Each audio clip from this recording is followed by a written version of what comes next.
ಸಂದರ್ಭದಲ್ಲಿ ಈ ಊರಿನ ಸೋಮನಾಥ ದೇವರನ್ನು ಸ್ಮರಿಸುತ್ತಾ ನಮ್ಮ ಯಾವುದೇ ಕಾರ್ಯಕ್ರಮಗಳು ನಿರ್ವಿಘ್ನವಾಗಿ ನಡೆಯಲೆಂದು ದೇವರಲ್ಲಿ ಪ್ರಾರ್ಥಿಸುತ್ತಾ ಈ ವರ್ಷದಲ್ಲಿ ನಡೆಯುವಂತಹ ಸಾಮಾಜಿಕ ಪರಿಶೋಧನಾ ಪಾಲಕರ ಸಭೆಗೆ ಆಗಮಿಸಿರುವಂತಹ ಶ್ರೀ ಶಾಯಿಸ್ ಚೌಟ, ಸಹಾಯಕ ನಿರ್ದೇಶಕರು, ಗ್ರಾಮೀಣ ಉದ್ಯೋಗ, ತಾಲೂಕ್ ಪಂಚಾಯತ್ ಮೂಡಬಿದ್ರಿ ಇವರಿಗೆ ನಮ್ಮ ಶಾಲೆಯ ಪರವಾಗಿ ಹಾಗೂ STMC ಅವರ ಮಕ್ಕಳ ಪರವಾಗಿ, ಪೋಷಕರ ಪರವಾಗಿ ಆತ್ಮೀಯವಾದ ಸ್ವಾಗತವನ್ನು ಬಯಸ್ತಾ ಇದ್ದೇನೆ. ಹಾಗೆಯೇ ಶ್ರೀ ಹರೀಶ್ ಜಿ, ತಾಲೂಕು ಕಾರ್ಯಕ್ರಮ ವ್ಯವಸ್ಥಾಪಕರು ಮೂಡಬಿದ್ರಿ ಇವರನ್ನು ಕೂಡ ನಮ್ಮೆಲ್ಲರ ಪರವಾಗಿ ತುಂಬು ಹೃದಯದಿಂದ ನಾನು ಸ್ವಾಗತಿಸ್ತಾ ಇದ್ದೇನೆ. ಹಾಗೆಯೇ ರಾಧಾ, ಕುತ್ತಿಗೆ ಪಂಚಾಯತ್ ಅಧ್ಯಕ್ಷರು ಇವರನ್ನು ಕೂಡ ನಮ್ಮ ಶಾಲೆಯ ಪರವಾಗಿ ತುಂಬು ಹೃದಯದಿಂದ ನಾನು ಸ್ವಾಗತಿಸ್ತಾ ಇದ್ದೇನೆ. ಹಾಗೆಯೇ ನಮ್ಮ STMCಯ ಉಪಾಧ್ಯಕ್ಷರಾದ ಸಾಧು ಇವರನ್ನು ಕೂಡ ನಾನು ಈ ಸಂದರ್ಭದಲ್ಲಿ ನಮ್ಮೆಲ್ಲರ ಪರವಾಗಿ ತುಂಬು ಹೃದಯದಿಂದ ಸ್ವಾಗತಿಸ್ತಾ ಇದ್ದೇನೆ. ಹಾಗೆಯೇ ಶರೀಫ್ ಪಂಚಾಯತ್ ಸದಸ್ಯರು ಅವರನ್ನು ಕೂಡ ನಾನು ತುಂಬು ಹೃದಯದಿಂದ ಈ ಕಾರ್ಯಕ್ರಮಕ್ಕೆ ಸ್ವಾಗತಿಸ್ತೇನೆ.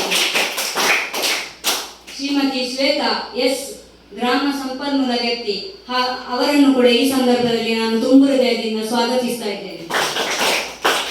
ಕುಮಾರಿ ವಿನಿತಾ ಹೆಗ್ಡೆ, ಗ್ರಾಮ ಸಂಪನ್ಮೂಲ ವ್ಯಕ್ತಿ ಅವರನ್ನು ಕೂಡ ನಾನು ಈ ಸಂದರ್ಭದಲ್ಲಿ ತುಂಬು ಹೃದಯದಿಂದ ಸ್ವಾಗತಿಸ್ತಾ ಇದ್ದೇನೆ. ಹಾಗೆಯೇ ನಮ್ಮ STMCಯ ಸದಸ್ಯರು ಆಗಮಿಸಿದ್ದಾರೆ, ಅವರನ್ನು ಕೂಡ ನಾನು ಈ ಸಂದರ್ಭದಲ್ಲಿ ಹಾಗೂ ಪೋಷಕರನ್ನು ಕೂಡ ತುಂಬು ಹೃದಯದಿಂದ ಈ ಸಂದರ್ಭದಲ್ಲಿ ಸ್ವಾಗತಿಸ್ತಾ ಇದ್ದೇನೆ.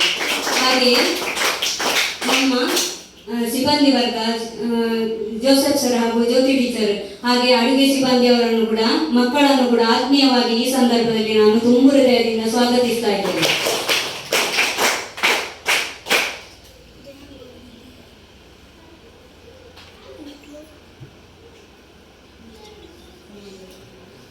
ಸಾಮಾಜಿಕ ಪರಿಶೋಧನೆಯ ಬಗ್ಗೆ ಪ್ರಾಸ್ತಾವಿಕವಾಗಿ ಮಾತು.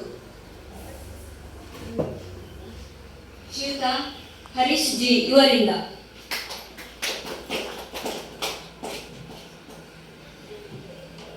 ಎಲ್ರಿಗೂ ನಮಸ್ಕಾರ. ಅದೇ ರೀತಿ ಇವತ್ತು ಸರ್ಕಾರಿ ಹಿರಿಯ ಪ್ರಾಥಮಿಕ ಶಾಲೆ ಹೊತ್ತಿಗೆ ಈ ಒಂದು ಶಾಲೆಯಲ್ಲಿ ಸಮಗ್ರ ಶಿಕ್ಷಣ ಕರ್ನಾಟಕ ಯೋಜನೆಯ ಒಂದು ಸಾಮಾಜಿಕ ಪರಿಶೋಧನೆಯನ್ನು ಕಳೆದ ಒಂದು 3 ದಿನಗಳ ಅವಧಿಯಲ್ಲಿ ನಾವು ಕೈಗೊಂಡಿದ್ದೇವೆ.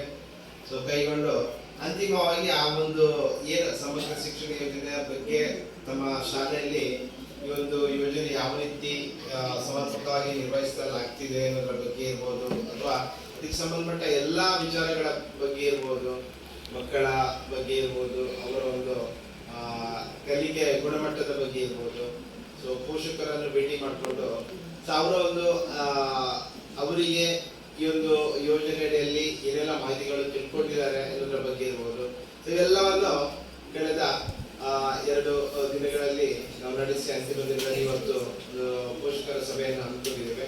ಇವತ್ತು ಪೋಷಕರ ಸಭೆಯ ಸಭಾಧ್ಯಕ್ಷತೆಯನ್ನು ವಹಿಸಿಕೊಂಡಿರುವಂತಹ ನಮ್ಮ ಮೂಡಬಿದ್ರೆ ತಾಲೂಕು ಪಂಚಾಯಿತಿಯ ಸಹಾಯಕ ನಿರ್ದೇಶಕರಾದ ಶ್ರೀ ಸಾಯಿಶ್ ಚೌಟ ಅವರೇ, ಅದೇ ರೀತಿ ಪುತ್ತಿಗೆ ಗ್ರಾಮ ಪಂಚಾಯತಿನ ಗೌರವಾನ್ವಿತ ಅಧ್ಯಕ್ಷರೇ, ಅದೇ ರೀತಿ SMC ಮೇಲ್ವಿಚಾರಕ ಸಮಿತಿಯ ಉಪಾಧ್ಯಕ್ಷರೇ, ಹಾಗೆ ಪುತ್ತಿಗೆ ಗ್ರಾಮ ಪಂಚಾಯತಿಯ ಗೌರವಾನ್ವಿತ ಸದಸ್ಯರೇ, ಸೇರಿರುವಂತಹ ಪುಟಾಣಿ ಮಕ್ಕಳ ಪೋಷಕರೇ, ಹಾಗೆ ಈ ಒಂದು ಶಾಲೆಯ ಸಿಬ್ಬಂದಿ ವರ್ಗದವರೇ, ಬಹುಶಃ ಸರ್ಕಾರದ ಒಂದು ಮಹತ್ವಾಕಾಂಕ್ಷಿ ಯೋಜನೆಗಳಲ್ಲಿ ಸಮಗ್ರ ಶಿಕ್ಷಣ ಕೂಡ ಒಂದು. ಈ ಒಂದು ಸಮಗ್ರ ಶಿಕ್ಷಣ ಯೋಜನೆ ಬಗ್ಗೆ ಅಂದ್ರೆ ಆ ಯೋಜನೆ ಯಾವಾಗ ಜಾರಿಗೆ ಬಂತು, ಇದರಲ್ಲಿ ಯಾವೆಲ್ಲ ವಿಚಾರಗಳನ್ನು ಅಳವಡಿಸಿಕೊಳ್ಳಲಾಗಿದೆ, ಅದಕ್ಕೆ ಪೂರಕವಾಗಿ ಏನು ಶಾಲಾ ಮಟ್ಟದಲ್ಲಿ ಏನೆಲ್ಲ ಚಟುವಟಿಕೆಗಳು ಆಗ್ತಾ ಇದೆ, ಇದರ ಒಂದು ಮಾಹಿತಿಯನ್ನು ತಿಳ್ಕೊಳ್ಳೋದಕ್ಕೋಸ್ಕರ ಈ ಒಂದು ಸಾಮಾಜಿಕ ಪರಿಶೋಧನೆಯನ್ನು ಹಮ್ಮಿಕೊಂಡು ಅದರ ವರದಿಯನ್ನು ಕೊಡಬೇಕು ಅಂತ ಈ ಒಂದು ಯೋಜನೆಯಲ್ಲಿ ನಮಗೆ ತಿಳಿಸಿರೋದ್ರಿಂದ ನಾವು ಈ ಒಂದು ಏನು ಸಮಗ್ರ ಶಿಕ್ಷಣ ಯೋಜನೆಯ ಕರ್ನಾಟಕ ಯೋಜನೆಯ ಸಾಮಾಜಿಕ ಪರಿಶೋಧನೆಯನ್ನು ಮೂಡಬಿದ್ರೆ ತಾಲೂಕು ಪಂಚಾಯತಿನ ಎಲ್ಲ ಗ್ರಾಮ ಪಂಚಾಯತ್ ಗಳಲ್ಲಿ 2 ಶಾಲೆಗಳನ್ನು ಆಯ್ಕೆ ಮಾಡಿಕೊಂಡು ಸೊ ಅಲ್ಲಿ ಈ ಒಂದು ಸಾಮಾಜಿಕ ಪರೀಕ್ಷೆಗಳನ್ನು ನಡೆಸ್ತಾ ಇದ್ದೀವಿ. ಸೊ ಇಲ್ಲಿ ನಮಗೆ ಮುಖ್ಯವಾಗಿ ಮೊದಲಿಂದಲೇ ಗೊತ್ತಾಯಿತು, ನಮ್ಮ ಪ್ರಭಾರ ಮುಖ್ಯ ಶಿಕ್ಷಕರು ಸೊ ಒಂದು ಮಾಹಿತಿಯನ್ನು ಕೊಟ್ಟರು. ಅಂದರೆ ಇಲ್ಲಿ ಮಕ್ಕಳ ಸಂಖ್ಯೆ ಕಡಿಮೆ ಇದೆ. ಸೊ ಮತ್ತು ಮಕ್ಕಳ ಪೋಷಕರು ಎಲ್ಲರೂ ದಿನನಿತ್ಯ ಕೂಲಿ ಕೆಲಸ ಮಾಡೋರ ಇದ್ದು, ಸೊ ಅವರಿಗೆ ಒಂದು ಸಭೆಗಳನ್ನು ಆಯೋಜನೆ ಮಾಡಿದಾಗ ಅವರಿಗೆ ಅದರಲ್ಲಿ ಭಾಗವಹಿಸಲಿಕ್ಕೆ ತುಂಬಾ ಅನುಕೂಲ ಆಗುತ್ತೆ ಸರ್. ನಮಗೆ ಈ ಹಿಂದಿನ ಸಭೆಗಳಲ್ಲಿ ಕೂಡ ನಾವು ಅವರನ್ನು ಒಟ್ಟು ಸೇರಿಸಬೇಕು ಅಂತ ಹೇಳಿದ್ರೆ ನಮಗೆ ಒಂದು ದೊಡ್ಡ ಸಾಹಸದ ಕೆಲಸ ಅಂತ ಹೇಳಿದ್ರು. ಯಾಕಂತ ಹೇಳಿದ್ರೆ ಅದು ಅನಿವಾರ್ಯ ಕೂಡ ಇದೆ ಅವರಿಗೆ. ಸೊ ಡೈಲಿ ಬೇಸಿಸ್ ಅಂದ್ರೆ ದಿನನಿತ್ಯದ ಕೂಲಿ ಕೆಲಸ ಮಾಡಿ ಮಕ್ಕಳನ್ನು ಮಾಡ್ತಾ ಇರುವಂತಹ ಮಕ್ಕಳ ಪೋಷಕರ ಮಕ್ಕಳು ಈ ಒಂದು ಶಾಲೆಯಲ್ಲಿ ಕಲಿತಾ ಇರುವಂಥದ್ದು. ಸೊ ಹಾಗಾಗಿ ನಮಗೂ ಮನೆ ಭೇಟಿ ಮಾಡಲಿಕ್ಕೆ ಸೊ ತುಂಬಾನೇ ಕಷ್ಟ ಆಯಿತು. ಮೇಡಮ್ ಅವರು ಸೊ ಏನೋ ಯಾರನ್ನು ನಾವು ಮನೆ ಭೇಟಿಗೆ ಕರ್ಕೊಂಡು ಹೋಗ್ಬೋದು, ಮನೇಲಿ ಇರ್ಬೋದು, ಸೊ ಅವರನ್ನು ಮಾತ್ರ ನಮಗೆ ಇನ್ನು ಮನೆ ಭೇಟಿ ಮಾಡ್ಕೊಳ್ಳಿಕ್ಕೆ ಅವಕಾಶ ಕೂಡ ಕಲ್ಪಿಸ್ಕೊಟ್ಟಿದ್ರು ನಿನ್ನೆ ದಿನ. ಸೊ ಹಾಗಾಗಿ ಇಲ್ಲಿ ಈ ವಿಚಾರದ ಬಗ್ಗೆ ತಿಳ್ಕೋಬೇಕು ಅಂತ ಹೇಳಿದ್ರೆ ಜನರ ಅವರ ಏನು ಸಹಭಾಗಿತ್ವ ಅಂದ್ರೆ ಜನರ ಸಹಭಾಗಿತ್ವ, ಅವರ ಹಾಜರಾತಿ ಬಹಳಷ್ಟು ಮುಖ್ಯ ಆಗುತ್ತೆ. ಸೊ ಇವಾಗ ನಾವೇನೋ 4 ಜನ ಇದ್ದೀವಿ, ಸೊ ಇಲ್ಲಿ ನಾವು ಮಾಡ್ತೇವೆ, ಪ್ರತಿಯೊಂದು ವಿಚಾರಗಳ ಬಗ್ಗೆ ಚರ್ಚೆ ಆಗ್ಬೇಕಿದೆ, ಅದು ಆಗುತ್ತೆ. ಆದ್ರೆ ಸೊ ಎಲ್ಲರೂ ಭಾಗವಹಿಸಿದಾಗ ಅಲ್ಲಿ ಬರುವಂತ ಫಲಿತಾಂಶಕ್ಕೂ ಸೊ ಕೇವಲ ಬೆರಳೆಣಿಕೆ ಅಷ್ಟು ಜನರು ಭಾಗವಹಿಸಿದಾಗ ಅಲ್ಲಿ ಬರುವಂತಹ ಒಂದು ಏನು ಏನೇ ವಿಚಾರಗಳಿರ್ಬೋದು ಅದಕ್ಕೂ ತುಂಬಾ ವ್ಯತ್ಯಾಸ ಇರುತ್ತೆ. ಹಾಗಾಗಿ ನಮ್ಮ ಸಮಗ್ರ ಶಿಕ್ಷಣದ ಬಗ್ಗೆ ಹೇಳಬೇಕು ಅಂತ ಹೇಳಿದ್ರೆ 2018ರಲ್ಲಿ ಈ ಒಂದು ಕಲ್ಪನೆಯನ್ನು ಕೇಂದ್ರ ಸರ್ಕಾರ ಜಾರಿಗೆ ತರುತ್ತೆ. ಈ ಹಿಂದೆ ಹಲವಾರು ಯೋಜನೆಗಳನ್ನು ಜಾರಿಗೆ ತಂದಿದ್ರು ಕೂಡ ಅದು ಸಮಗ್ರವಾಗಿ ಈ ಒಂದು ಯೋಜನೆ ಕಲಿಕಾ ಹಂತದಲ್ಲಿ ಇರಬೇಕು ಅನ್ನೋ ನಿಟ್ಟಿನಲ್ಲಿ 2018ರಲ್ಲಿ ಇದನ್ನು ಪರಿಚಯ ಮಾಡ್ತಾರೆ. ಈ ಹಿಂದೆ ಅದು ಸರ್ವ ಶಿಕ್ಷಾ ಅಭಿಯಾನ್, ಮತ್ತೆ ರಾಷ್ಟ್ರೀಯ ಮಾಧ್ಯಮಿಕ ಶಿಕ್ಷಾ ಅಭಿಯಾನ್, ಮತ್ತೆ ಟೀಚರ್ಸ್ ಎಜುಕೇಶನ್ ಅಂದ್ರೆ ಶಿಕ್ಷಕರ ತರಬೇತಿ, ಎಲ್ಲ ಒಂದು ಏನು ಯೋಜನೆಗಳನ್ನು ಸೇರಿಸಿಕೊಂಡು ಈ ಒಂದು ಸಮಗ್ರ ಶಿಕ್ಷಣ ಯೋಜನೆಯನ್ನು ರೂಪುಗೊಳಿಸಿಕೊಂಡು ಸೊ ಅದನ್ನು ಇವಾಗ ಜಾರಿಗೆ ತರಲಾಗಿದೆ. ಸೊ ಇಲ್ಲಿ ಏನಾಗುತ್ತೆ ಸಮಗ್ರ ಶಿಕ್ಷಣ ಯೋಜನೆಯಲ್ಲಿ ಅಂದ್ರೆ ಸಮಗ್ರವಾಗಿ ಮಕ್ಕಳಿಗೆ ಶಾಲಾ ಹಂತದಲ್ಲಿ ಅವರ ಶಾಲೆಯಲ್ಲಿ ಅವರಿಗೆ ಗುಣಮಟ್ಟದಿಂದ ಕೂಡಿರುವಂತಹ ಒಂದು ಕಲಿಕೆಯ ವಾತಾವರಣವನ್ನು ಸೃಜಿಸಿ ಅವರ ಒಂದು ಉತ್ತಮ ರೀತಿಯಲ್ಲಿ ಅವರು ಮುಂದಿನ ತರಗತಿಗಳಿಗೆ ಹೋಗುವುದಕ್ಕೆ ಅವರಿಗೆ ಅನುಕೂಲ ಕಲ್ಪಿಸಿಕೊಡುವಂಥದ್ದು. ಸೊ ಇದರಲ್ಲಿ ಶಾಲಾ ಹಂತದಲ್ಲಿ ಅಳವಡಿಸಿಕೊಳ್ಬೇಕಾಗುತ್ತೆ. ಆ ಮೂಲಕ ಅವರ ಫಲಿತಾಂಶವನ್ನು ಹೆಚ್ಚಿಸುವ ಮಟ್ಟದಲ್ಲಿ ಅದಕ್ಕೆ ಏನೆಲ್ಲ ಬೇಕು ಅದಕ್ಕೆ ಪೂರಕವಾದ ಕಾರ್ಯಕ್ರಮಗಳನ್ನು ಶಾಲಾ ಮಟ್ಟದಲ್ಲಿ ಕೈಗೊಳ್ಳಬೇಕಾಗುತ್ತೆ. ಸೊ ಇಲ್ಲಿ ಏನು 2018ಕ್ಕಿಂತ ಹಿಂದೆ ಇದು ನಾನಾಗಲೇ ಹೇಳಿದಾಗೆ ಸರ್ವ ಶಿಕ್ಷಾ ಅಭಿಯಾನ್, ಮತ್ತೆ ರಾಷ್ಟ್ರೀಯ ಮಾಧ್ಯಮಿಕ ಶಿಕ್ಷಾ ಅಭಿಯಾನ್ ಮತ್ತು ಟೀಚರ್ಸ್ ಎಜುಕೇಶನ್. ಸೊ ಈ ಹೆಸರಿನಲ್ಲಿ ಈ ಒಂದು ಶಿಕ್ಷಣದ ಹಂತವನ್ನು ಗುರುತಿಸಿಕೊಂಡಿದ್ರು ಕೂಡ ಅದನ್ನು 2018ರ ನಂತರ ಮತ್ತೆ ಮುನ್ನೆಲೆಗೆ ತರ್ತಾರೆ. ಸೊ ಇಲ್ಲಿ ಏನು ಅಂತ ಹೇಳಿದ್ರೆ ಇಲ್ಲಿ ಮಕ್ಕಳ ಪ್ರೀ ಸ್ಕೂಲ್ ಅಂದ್ರೆ ಮಕ್ಕಳು ಏನು ಪ್ರೀ ನರ್ಸರಿಯಿಂದ 12ನೇ ತರಗತಿವರೆಗೆ ಈ ಒಂದು ಯೋಜನೆಯಲ್ಲಿ ಅವರು ಗುರುತು ಮಾಡಿರುವಂಥದ್ದು. ಅಂದ್ರೆ ಒಬ್ಬ ಮಗು ಪ್ರೀ ಸ್ಕೂಲಿಂದ ಹಿಡಿದು 12ನೇ ತರಗತಿವರೆಗೆ ಅವರಿಗೆ ಉಚಿತ ಶಿಕ್ಷಣ ಕೊಡಬೇಕು, ಮತ್ತೆ ಎಲ್ರಿಗೂ ಸಮಾನ ಶಿಕ್ಷಣ ಕೊಡಬೇಕು. ಆ ಮೂಲಕ ಪ್ರಾಥಮಿಕ ಹಾಗೂ ಮಾಧ್ಯಮಿಕ ಗುಣಮಟ್ಟದಿಂದ ಕೂಡಿರುವಂತಹ ಒಂದು ಶಿಕ್ಷಣವನ್ನು ಒದಗಿಸಿಕೊಡ್ಬೇಕು. ಸೊ ಇಲ್ಲಿ ಯಾವುದೇ ರೀತಿಯ ಲಿಂಗ ತಾರತಮ್ಯಗಳನ್ನು ಮಾಡುವಾಗಿಲ್ಲ. ಸೊ ಯಾವುದೇ ರೀತಿ ಲಿಂಗ ತಾರತಮ್ಯ ಮಾಡದೆ ಎಲ್ರಿಗೂ ಸಮಾನವಾಗಿ ಉಚಿತ ಶಿಕ್ಷಣವನ್ನು ಕೊಡಬೇಕು. ಸೊ ವಿಶೇಷ ಚೇತನರಿಗೆ ಮತ್ತು ಇತರರಿಗೆ ಸಮಾನವಾದ ಶಿಕ್ಷಣ ಕೊಡೋದ್ರ ಜೊತೆಗೆ ಅವರಿಗೆ ಒಂದು ವೃತ್ತಿ ಶಿಕ್ಷಣಕ್ಕೆ ಪೂರಕವಾದ ತರಬೇತಿಗಳನ್ನು ಕೊಡ್ತಾ ಬರಬೇಕು ಅನ್ನೋದು ಸೊ ಮತ್ತೊಂದು ಉದ್ದೇಶ. ಇಲ್ಲಿ ಏನು ಇದರ ದೂರದೃಷ್ಟಿ ಅಂತ ಹೇಳಿದ್ರೆ 2030ರ ವೇಳೆಗೆ ಎಲ್ಲರೂ ಅಂದ್ರೆ ಸರಿ ಸಮಾನವಾಗಿ ಅವರಿಗೆ ಉದ್ಯೋಗ ಅಂದ್ರೆ ಶಿಕ್ಷಣ ಸಿಗಬೇಕು. ಆ ಮೂಲಕ ಅವರು ಒಂದು ಹಂತದಲ್ಲಿ ಅಂದ್ರೆ 12ನೇ ತರಗತಿ ಕಲಿತು ಮತ್ತೆ ಅವರು ಹೊರಗೆ ಬರುವಾಗ ಏನು ಇತರ ಶಾಲೆಗಳಲ್ಲಿ ಅಂದ್ರೆ ಖಾಸಗಿ ಶಾಲೆಗಳಲ್ಲಿ ಮಕ್ಕಳು ಏನು ಕಲಿತಾ ಇದ್ದಾರೆ. ಸೊ ಆ ಮಕ್ಕಳಿಗೂ ನಮ್ಮ ಮಕ್ಕಳಿಗೂ ಅಲ್ಲಿ ಯಾವುದೇ ರೀತಿಯ ಒಂದು ಕಂದಕ ಉಂಟಾಗಬಾರ್ದು, ಅಂದ್ರೆ ದೊಡ್ಡ ಗ್ಯಾಪ್ ಇರಬಾರ್ದು. ಸೊ ಖಾಸಗಿ ಶಾಲೆಗಳಲ್ಲಿ ಓದತಕ್ಕಂತಹ ಮಕ್ಕಳು ಕೂಡ, ಈ ಸರ್ಕಾರಿ ಶಾಲೆಯಲ್ಲಿ ಓದತಕ್ಕಂತಹ ಮಕ್ಕಳು ಕೂಡ ಖಾಸಗಿ ಶಾಲೆಯಲ್ಲಿ ಓದತಕ್ಕಂತಹ ಮಕ್ಕಳಿಗೆ ಒಂದು ಪೈಪೋಟಿಯನ್ನು ಕೊಡುತ್ತೆ ಇವರು ತಯಾರಾಗಬೇಕನ್ನೋ ನಿಟ್ಟಿನಲ್ಲಿ.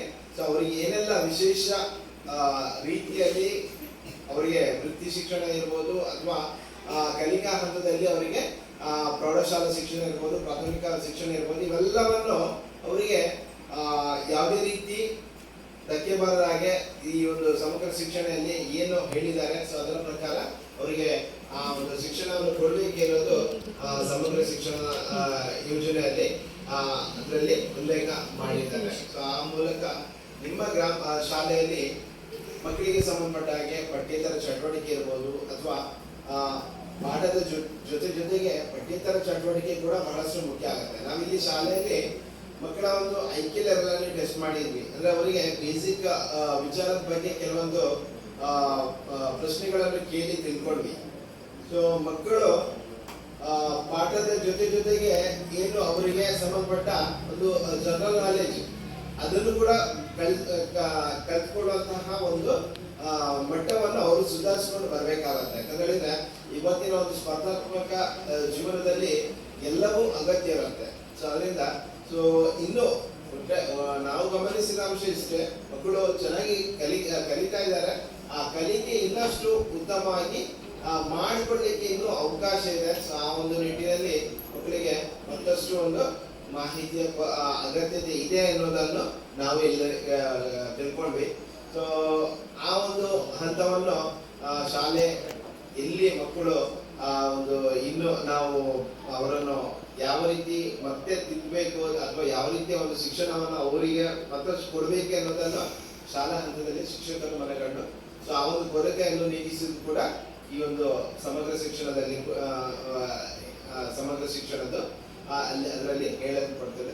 ಸೊ ಅದಕ್ಕೆ ಸಂಬಂಧಪಟ್ಟ ಹಾಗೆ ನಿಮಗೆ ಅನುದಾನಗಳು ಏನು ಬಿಡುಗಡೆ ಆಗಿರುತ್ತೆ ಸೊ ಅದರ ಬಗ್ಗೆ ಏನು ಅದನ್ನು ಯಾವ ರೀತಿ ನಿರ್ವಹಿಸಬೇಕು, ಯಾವ ರೀತಿ ನಿರ್ವಹಿಸಿದ್ದೀರಾ, ಸೊ ಅದಕ್ಕೆ ಸಂಬಂಧಪಟ್ಟ ಎಲ್ಲ ದಾಖಲೆಗಳನ್ನು ಪರಿಶೀಲನೆ ಮಾಡಿಬಿಟ್ಟು ಸೊ ಅದನ್ನು ವರದಿ ಇದೆ, ಆ ವರದಿಗಳನ್ನು ಮುಂದೆ ಮಂಡನೆ ಮಾಡ್ತಾರೆ.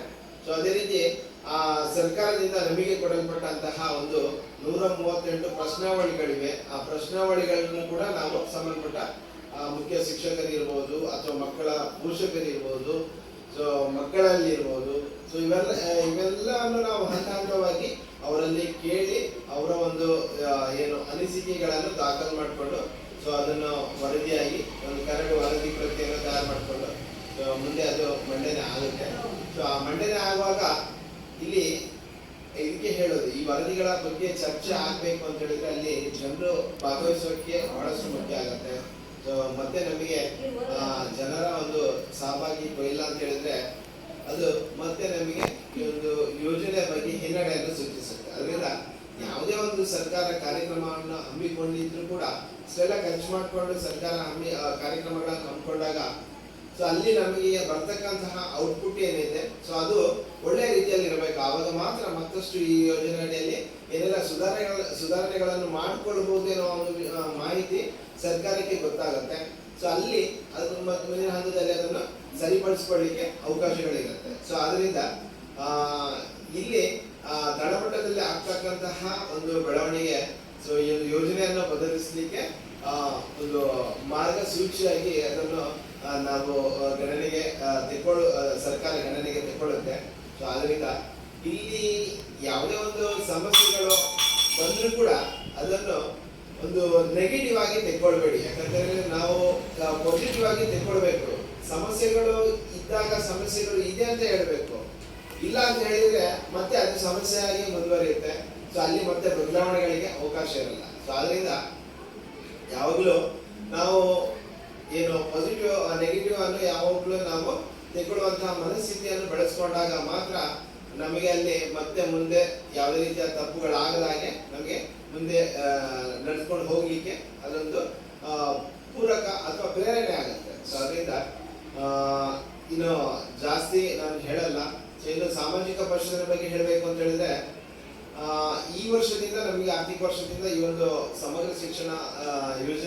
ಒಂದು ಸಾಮಾಜಿಕ ಪರಿಶೀಲನೆ, ಅದೇ ರೀತಿ ಮಧ್ಯಾಹ್ನ ಉಪಹಾರ ಯೋಜನೆ ಒಂದು ಸಾಮಾಜಿಕ ಪರಿಶೀಲನೆಯನ್ನು ಕೂಡ ನಡೆಸಿಕೊಂಡು ಬರಬೇಕು ಅನ್ನೋ ಒಂದು ಆದೇಶ ಇತ್ತು. ಹಣಕಾಸು ಯೋಜನೆ ಹಾಗೂ ಮಹಾತ್ಮ ಗಾಂಧಿ ನರೇಗಾ ಯೋಜನೆಯ ಒಂದು ಸಾಮಾಜಿಕ ಪರಿಶೀಲನೆ ನಡೆಸಿಕೊಂಡು ಬರ್ತಾ ಇದೀವಿ. ಅದರೊಟ್ಟಿಗೆ ಇದನ್ನು ಕೂಡ ಈ ಒಂದು ಆರ್ಥಿಕ ವರ್ಷದಲ್ಲಿ ಮಾಡ್ತಾ ಇದ್ದೀವಿ. ಸೊ ಇಲ್ಲಿ ಸಾಮಾಜಿಕ ಪರಿಶೀಲನೆ ಬಗ್ಗೆ ಹೇಳಬೇಕು ಅಂತ ಹೇಳಿದ್ರೆ, ಸೊ ನಾವು ಸಾಮಾಜಿಕವಾಗಿ ನಿಮ್ಮೊಡನೆ ಬೆರೆತು, ಅಂದ್ರೆ ವಾಸ್ತವವಾಗಿ ಏನಿದೆ ನಾವೊಂದು ಬೇರೆ ದೃಷ್ಟಿಕೋನವನ್ನು ಇಟ್ಕೊಂಡು ನೋಡಲ್ಲ. ಸೊ ನಾವು ನಿಮ್ಮಲ್ಲಿ ಒಬ್ಬರಾಗಿ ಯಾವ ರೀತಿ ಇರಬಹುದು ಅಥವಾ ಈ ರೀತಿ ಇದೆ, ಸೊ ಆ ಒಂದು ವಿಚಾರವನ್ನು ಮನಗಂಡು ನಾವು ವರದಿಯನ್ನು ತಯಾರು ಮಾಡುವಂಥದ್ದು. ಸೊ ಇಲ್ಲಿ ಆ ತಯಾರಾದಂತಹ ವರದಿಯನ್ನು ನೇರವಾಗಿ ನಿಮ್ಮ ಮುಂದೆ ಇಡುವಂಥದ್ದು. ಸೊ ಅದು ಅದೇ ಅಂದ್ರೆ ಪಾರದರ್ಶಕತೆ ಒತ್ತು ಕೊಟ್ಟು ನಾವು ಅದನ್ನು ನಿರ್ವಹಿಸಿರುವಂಥದ್ದು. ಇಲ್ಲಿ ಮುಖ್ಯವಾಗಿ 3 ವಿಚಾರಗಳು ನಮ್ಮ ಸಾಮಾಜಿಕ ಪರಿಶೀಲನೆಯಲ್ಲಿ ನಿರಂತರವಾಗಿರುತ್ತೆ. ಅಂದ್ರೆ ಪಾರದರ್ಶಕತೆ, ಉತ್ತರದಾಯಿತ್ವ ಮತ್ತು ಜನರ ಸಹಭಾಗಿತ್ವ.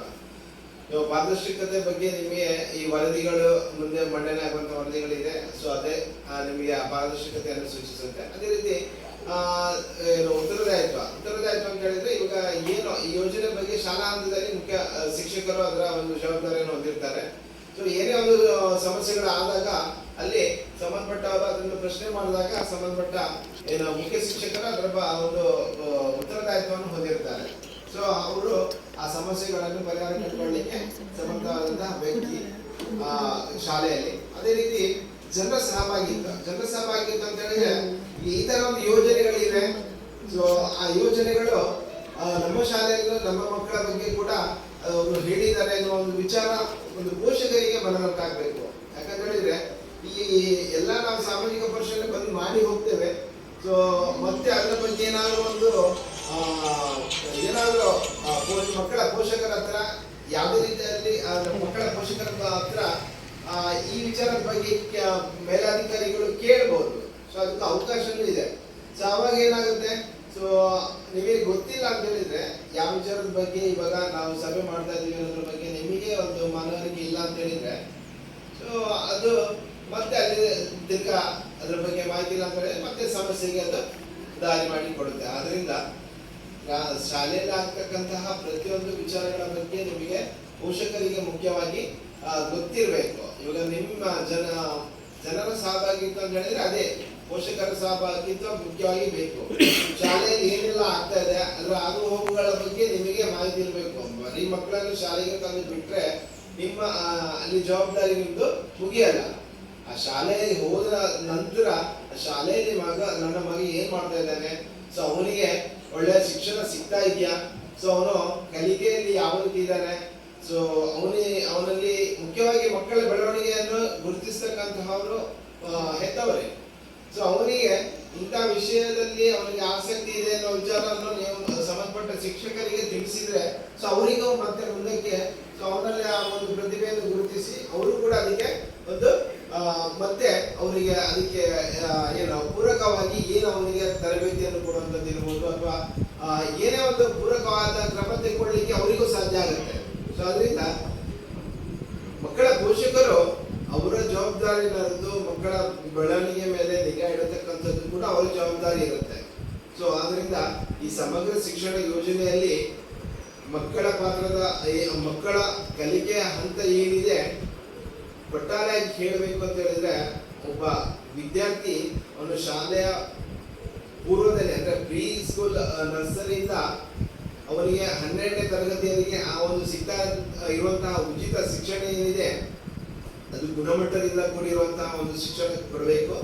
ಉಚಿತ ಶಿಕ್ಷಣದೊಂದಿಗೆ ಅಲ್ಲಿ ಯಾವುದೇ ರೀತಿಯ ಲಿಂಗ ತಾರತಮ್ಯ ಆಗಬಾರ್ದು. ಸೊ ಅಂತಹ ಪ್ರಕರಣಗಳಿದ್ದಾಗ ಅದನ್ನು ಸಂಬಂಧಪಟ್ಟವರಿಗೆ ನೀವು ಗಮನಕ್ಕೆ ತರಬೇಕು. ಸೊ ಅದಕ್ಕೆ ಯಾವುದೇ ರೀತಿಯ ಅವಕಾಶ ಇಲ್ಲ ಶಾಲೆಯಲ್ಲಿ. ಸೊ ಅದೇ ರೀತಿ ಅವರು ಏನು ಪ್ರಾಥಮಿಕ ಹಂತ ಇರ್ಬೋದು ಅಥವಾ ಪ್ರೌಢಶಾಲಾ ಹಂತದಲ್ಲಿ ಇರ್ಬೋದು, ಸೊ ಅವರ ಬೆಳವಣಿಗೆ ತಕ್ಕ ಹಾಗೆ ಅವರಲ್ಲಿ ಚಟುವಟಿಕೆಗಳು ಬದಲಾಗ್ತಾ ಇರ್ತವೆ. ಆ ಬದಲಾದ ಚಟುವಟಿಕೆಗಳಿಗೆ ಅವರಿಗೆ ಒಂದು ವೃತ್ತಿಪರ ಅಂದ್ರೆ ಅವ್ರು ಏನು ಮಾಡ್ತಾ ಇದ್ದಾರೆ, ಅವ್ರು ಯಾವ ರೀತಿ ಅದನ್ನು ಮುಂದುವರಿಸಿಕೊಂಡು ಹೋಗ್ಬೇಕು ಅನ್ನೋದ ಒಂದು ವಿಚಾರಗಳಿಗೆ ಶಾಲೆಯಲ್ಲಿ ಮತ್ತಷ್ಟು ಅದಕ್ಕೆ ನೀರೆರೆದು ಅವರನ್ನು ಪೋಷಣೆ ಮಾಡಿ ಅಂತಿಮವಾಗಿ 12ನೇ ತರಗತಿ ಪಾಸ್ ಆಗಿ ಅವರು ಹೊರಗೆ ಬಂದಾಗ ಏನು ಇವಾಗ ನಾವು ಕಲಿತಾ ಇದೀವಿ ನೀಟ್ ಬೇರೆ ಬೇರೆ ವಿಚಾರದಲ್ಲಿ ಅವರು ವೃತ್ತಿ ಶಿಕ್ಷಣಕ್ಕೆ ಅವರು ಒಂದು ಎಂಟ್ರೆನ್ಸ್ ಎಕ್ಸಾಮ್ ಅನ್ನು ತೆಗೊಳ್ಳುವಂತಹ ಹಂತದಲ್ಲಿ ಆ ಖಾಸಗಿ ಶಾಲೆಯಲ್ಲಿ ಕಲಿತಂತಹ ಮಕ್ಕಳಿಗೆ ಇವರು ಯಾವುದೇ ರೀತಿಯಲ್ಲಿ ಹಿಂದೆ ಬೀಳಬಾರ್ದು ಅನ್ನೋದು ಈ ಒಂದು ಸಮಗ್ರ ಶಿಕ್ಷಣದಲ್ಲಿ ಅವರನ್ನು ತಯಾರು ಮಾಡಬೇಕಾಗಿರುವಂಥದ್ದು ಶಾಲೆ.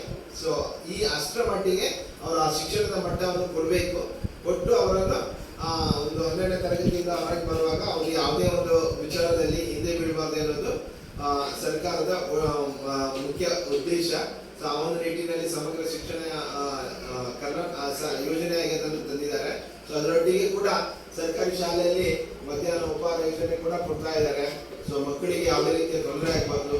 ಸೊ ಅವರ ಒಂದು ಕಲಿಕೆ ಹಂತ ಗ್ರಹಿಸುವ ಶಕ್ತಿ ಅವರ ಒಂದು ಏನು ಗ್ರಾಮೀಣ ಪ್ರದೇಶದಲ್ಲಿ ನಿಮ್ಗೆ ಗೊತ್ತಿರ್ಬೋದು, ಮಕ್ಕಳು ಅವರ ತಂದೆ ತಾಯಿಯರು ದಿನನಿತ್ಯ ಕೆಲಸಕ್ಕೆ ಹೋಗ್ತಾರೆ. ಕೆಲಸ ಒಂದು ಹೊತ್ತು ಮಾಡದಿದ್ರೆ ಸೊ ಅವರಿಗೆ ಮರುದಿನ ಊಟಕ್ಕಿರಲ್ಲ. ಸೊ ಅಂತ ಒಂದು ಸನ್ನಿವೇಶದಲ್ಲಿ ಪೋಷಕರು ಇರ್ತಾರೆ. ಸೊ ಆ ಒಂದು ಸಂದರ್ಭದಲ್ಲಿ ಮಕ್ಕಳು ಶಾಲೆಗೆ ಬಂದಾಗ ಕೆಲವೊಂದ್ಸಲಿ ಹಸಿದ ಹೊಟ್ಟೆಯಲ್ಲಿ ಬಂದಿರ್ತಾರೆ. ಆ ಹಸಿದ ಹೊಟ್ಟೆಯಲ್ಲಿ ಬಂದಂತಹ ಮಗು ಅವನಿಗೆ ಆ ಪಾಠವನ್ನು ಕೇಳಬೇಕು ಅಂತ ಹೇಳಿದ್ರೆ ಅವನಿಗೆ ಗ್ರಹಿಸುವ ಶಕ್ತಿ ಇರಲ್ಲ. ಸೊ ಅವನಿಗೆ ಹೊಟ್ಟೆ ಹಸಿತಾ ಇದೆ, ಪಾಠ ಕೇಳಬೇಕು ಅಂತ ಹೇಳಿದ್ರೆ ಅವನಿಗೆ ಕೇಳಲ್ಲ ಅವನ ಮನಸ್ಸು. ಸೊ ಆಗ ಆ ಥರ ಆಗಬಾರ್ದು. ಶಾಲೆಯಲ್ಲಿ ಅವನಿಗೆ ಊಟ ಕೊಟ್ಟು ಸೊ ಯಾವುದೇ ರೀತಿಯ ತೊಂದರೆ ಆಗಬಾರ್ದು ಅನ್ನೋ ನಿಟ್ಟಿನಲ್ಲಿ ಎಲ್ಲ ಯೋಜನೆಗಳನ್ನು ತಂದು ಸರ್ಕಾರ ಈ ಒಂದು ಮಕ್ಕಳಿಗೆ ಸರ್ಕಾರಿ ಶಾಲೆಯಲ್ಲಿ ಕಲಿಯತಕ್ಕಂತಹ ಮಕ್ಕಳಿಗೆ ಎಷ್ಟು ಖರ್ಚು ಮಾಡ್ತಾ ಇದೆ ಅಂತ ಹೇಳಿದ್ರೆ ಬಹುಶಃ ಅದು ನೀವು ಯೋಚನೆ ಮಾಡಬೇಕು. ಯೋಚನೆ ಮಾಡಿದಾಗ ಮಾತ್ರ ನಿಮಗೆ ಅದರ ಒಂದು ಏನು ಖರ್ಚಿನ ಬಗ್ಗೆ ಒಂದು ಲೆಕ್ಕ ಸಿಗುತ್ತೆ. ಸೊ ಖಾಸಗಿ ಶಾಲೆ ಬಿಡಿ, ನಾವು ಅದಕ್ಕಿಂತ ಜಾಸ್ತಿ ನಮಗೆ ಸರ್ಕಾರ ಈ ಒಂದು ಯೋಜನೆಗಳ ಮುಖಾಂತರ ಮಕ್ಕಳಿಗೆ ಖರ್ಚು ಮಾಡಿಕೊಂಡು ಸೊ ಅವರ ಒಂದು ಶಿಕ್ಷಣಕ್ಕೆ ಬಹಳಷ್ಟು ಒತ್ತು ಕೊಡ್ತಾ ಇದೆ. ಸೊ ಈ ನಿಟ್ಟಿನಲ್ಲಿ ಅವರ ಕಲಿಕೆ ಕೂಡ ಮುಖ್ಯ ಆಗುತ್ತೆ. ಮುಖ್ಯ ಆಗಿ ಸೊ ಅವರು ಒಂದು ಒಳ್ಳೆಯ ಪ್ರಜೆಯಾಗಿ ಮತ್ತೆ ಅವರು 12ನೇ ತರಗತಿ ಪಾಸಾಗಿ ಮತ್ತೆ ಅವರು ಸಮಾಜಕ್ಕೆ ಹೊರೆ ಆಗಬಾರ್ದು. ಸೊ 12ನೇ ತರಗತಿ ಮುಗಿದ ನಂತರ ಸೊ ಅವರ ಒಂದು ವೃತ್ತಿ ಜೀವನವನ್ನು ಆಯ್ಕೆ ಮಾಡಿಕೊಳ್ಳುವಂತಹ ಅವರು ಆಯ್ಕೆ ಮಾಡಿಕೊಳ್ಬೇಕು. ಆ ಮೂಲಕ ಅವರು ಸಮಾಜದಲ್ಲಿ ಒಂದು ಒಳ್ಳೆಯ ವ್ಯಕ್ತಿಯಾಗಿ ಬದುಕಬೇಕು ಅನ್ನೋದು ಸರ್ಕಾರ ಬಯಸುತ್ತೆ. ಸೊ ಅದರಿಂದ ಇಲ್ಲಿ ಪೋಷಕರು ಕೂಡ ಇದನ್ನು ಅರಿತುಕೊಂಡು ಸೊ ಎಲ್ಲರ ಒಂದು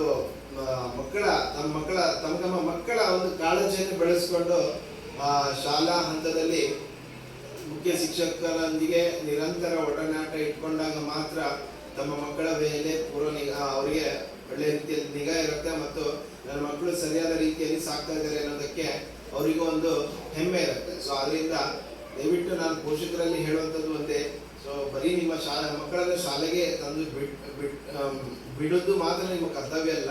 ಸೊ ಅದರ ನಂತರ ಆ ಮಕ್ಕಳ ಪ್ರತಿಯೊಂದು ಬೆಳವಣಿಗೆಯಲ್ಲಿ ಕೂಡ ಅದನ್ನು ಗಮನಿಸಿಕೊಂಡು ನೀವು ನಿರಂತರವಾಗಿ ಶಾಲಾ ಶಿಕ್ಷಕರ ಜೊತೆ ನೀವು ನಿರಂತರ ಸಂಪರ್ಕವನ್ನು ಬೆಳೆಸ್ಕೊಂಡಾಗ ಮಾತ್ರ ಒಂದು ಒಳ್ಳೆಯ ರೀತಿಯಲ್ಲಿ ನಿಮ್ಮ ಮಗು ವಿದ್ಯೆ ಕಲೀಲಿಕ್ಕೆ ಅನುಕೂಲ ಆಗುತ್ತೆ.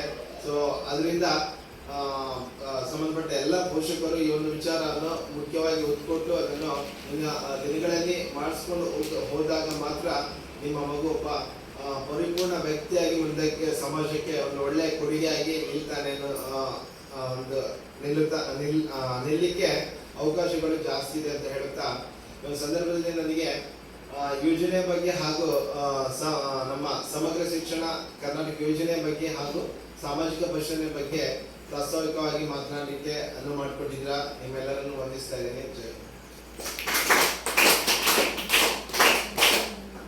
ಸಾಮಾಜಿಕ ಪರಿಶೋಧನೆ ಈ ಬಗ್ಗೆ ಸವಿಸ್ತರವಾಗಿ ಪ್ರಾಸ್ತಾವಿಕ ಮಾತುಗಳನ್ನಾಡಿದ ಹರೀಶ್ ಜೀವರಿಗೆ ನಮ್ಮ ಶಾಲೆಯ ಪರವಾಗಿ ವಂದನೆಗಳು.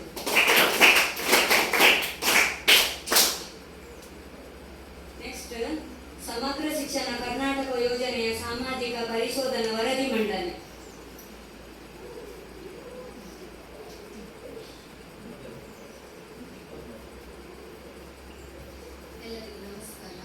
ಸರ್ಕಾರಿ ಹಿರಿಯ ಪ್ರಾಥಮಿಕ ಶಾಲೆ ಮೂಡಬಿದ್ರೆಮಲೆಯ ಸಮಗ್ರ ಶಿಕ್ಷಣ ಕರ್ನಾಟಕ ಯೋಜನೆಯ ಸಾಮಾಜಿಕ ಪರಿಶೋಧನಾ ಕ್ರಮಸಭಾ ನಡವಳಿಗಳು ವರದಿಯ ಸಾರಾಂಶಗಳು ವಿದ್ಯಾರ್ಥಿಗಳಿಗೆ ಸಂಬಂಧಿಸಿರುವುದು.